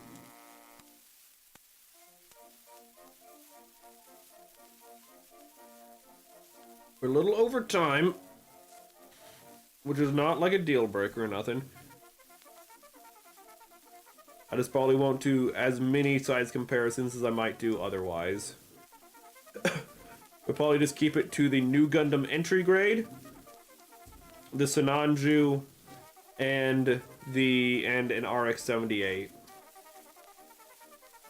Actually, also I'd love to have a lineup with it, the RX-78, and the Gundam Mark II, actually. What about the Zeta Gundam? The Zeta Gundam is its own line. Okay, it's a branching off thing, okay? It's like having a Neanderthal next to this fucking beauty. Look at that, though. Beautiful spread! Okay. You ate it. Why would you do that? Okay. Bastard. Monster. Look how big he is, though. Already pretty big. I hope you can tell he's kind of a big boy, but let me get my head off and I'll get all of the things to do size comparisons with, okay?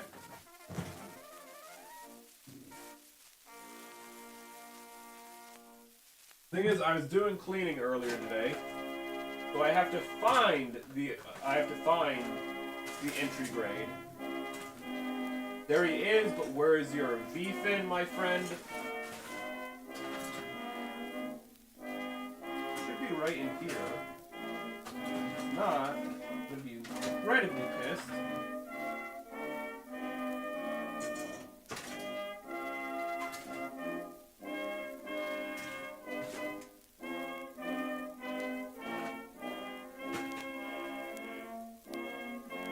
Okay.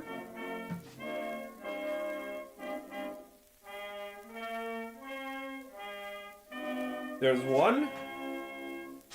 I know you might not see it yet, but I don't want to like throw things on screen until I have them all.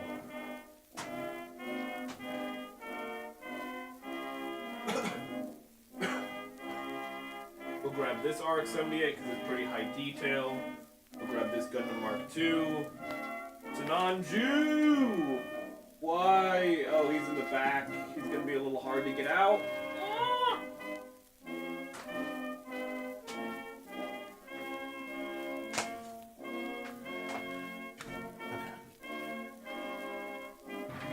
Okay. Dude, long legs. Oh, dude, it's already gone.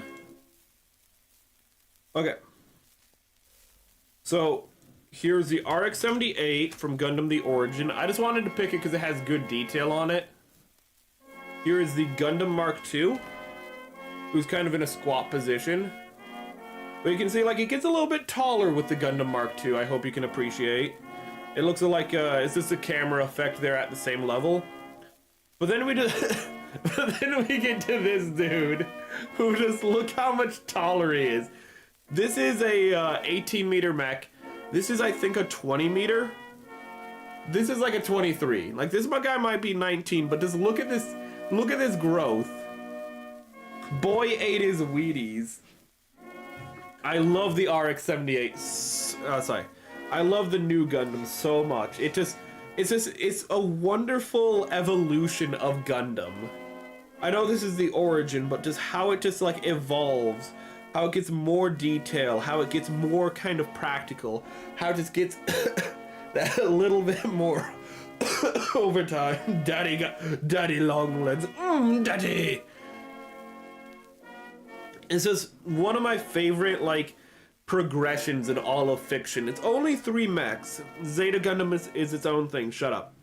But it's only 3 mechs, but just going from 1, 2 to 3, just it's like the perfect trilogy, chat. Okay? It's like the perfect trilogy in design language. I love him. It's so damn nice. And I love all of these builds for different reasons. Builds. I love all of these like designs for different reasons. But let's get out the entry grade, which is, by the way, still pretty good. Let's see all of his joints. All of his joints hold up pretty well. Do your arms fall off? No, I thickened his arms. But you can already see their level of detail is just not even in the same hemisphere. But he still looks good. Let's be honest. He still looks good. For an entry grade, looks good. And it looks like the real grade might be a tad bit taller. Yeah, ever so slightly. I don't, on camera you can see it too. He's a little bit taller. But they still look really, like, both look really nice. This is kind of just like, you know, like low detail, you know, animation shot. This is like, you know, close-up shot, it feels like, if you know what I mean. You know, this is like when he's flying into the scene. This is when he's flown into it. This is when he's fully flown into it. All the detail is there. It's just a really beautiful boy. Oh no. Oh no, a piece is missing. Oh shit. Did I just forget to put it on? Or did it fall out? Oh, either one is bad. We're gonna check right now. F23. It is piece F23. Let's check if which happened. Because it could have only fallen out in the container it was in. So that should be easy to find, but F... See here...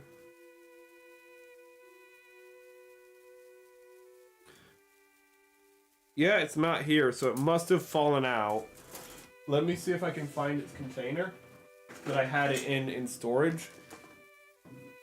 The detail is very nice. I lost the underboob.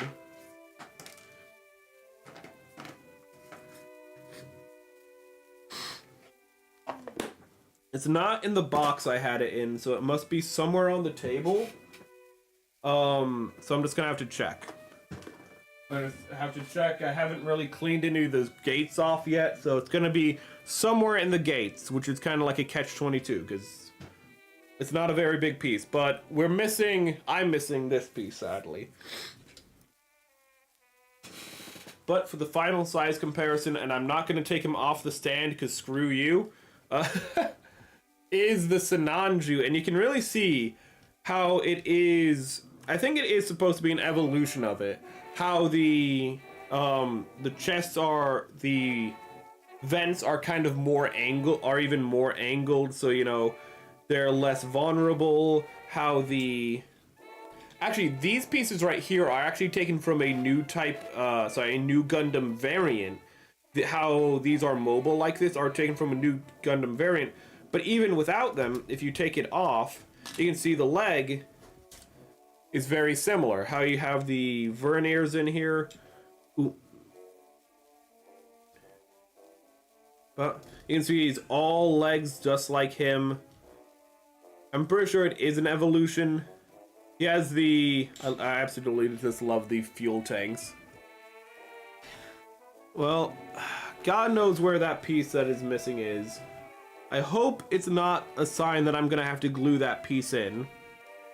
That's the one thing I hate to do with a real grade. In early real grades, there's always one piece you have to glue in, and I really don't want this guy to have a piece I have to glue in. But that... Actually, I feel like it might make more sense to do it like this. Is the Nu-Gundam, whatever number it is, I don't remember its serial number. Absolutely fantastic build if you don't lose a piece like I did. Oop. I'll have to find that myself. But let me find a place to link you guys out to. Let me get my head to go away.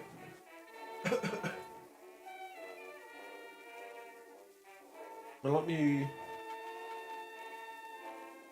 put chat up here. Can I... There we go. And we don't have a... It's not... Discord, sorry, Twitch isn't showing a lot of people. So I'm going to link out.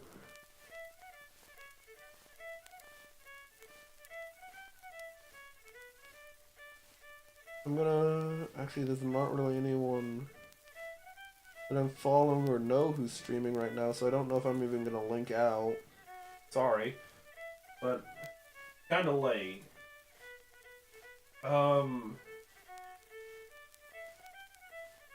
know, I don't...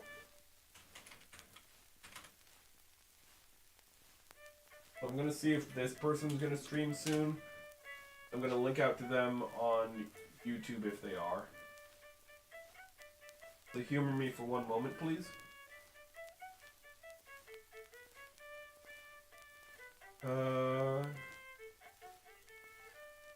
Yeah, sure. Okay, I'm gonna link out to Powerlines. His stream starts in about 20 minutes. So if you're interested, he's going to be playing, I don't really know what the hell he's playing. Finding Love in Miserable Places. VTuber plays Life and Suffering. He's playing Life and Suffering. In the meantime, though,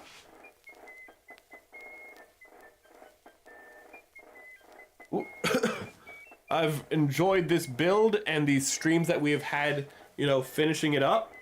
I'll find that piece when I have the time. Ooh. But I liked this, and if you liked it as well, show your appreciation by hitting that like button. I have to say that, sadly. If you're new here, there's always room for more, so follow or subscribe depending on your platform. And as always, the schedules are posted on Discord and on Twitter on a weekly basis. Thank you one and all for joining us. Whether you've been a live chatter or a lurker, it's appreciated. But we have reached the end of our broadcasting hours. And we've reached the end of our broadcasting hours, and ignore that. Ignore the jank you're seeing right now. You see that jank? Don't worry about it. I want you to look at that and not worry about it. In fact, don't even look at it, because it's not there. It was a lie chat, okay? But we reached the end of our broadcasting hours, and I would like to say, as I leave you to it, have a great day, a wonderful life, and remember, don't lose your head.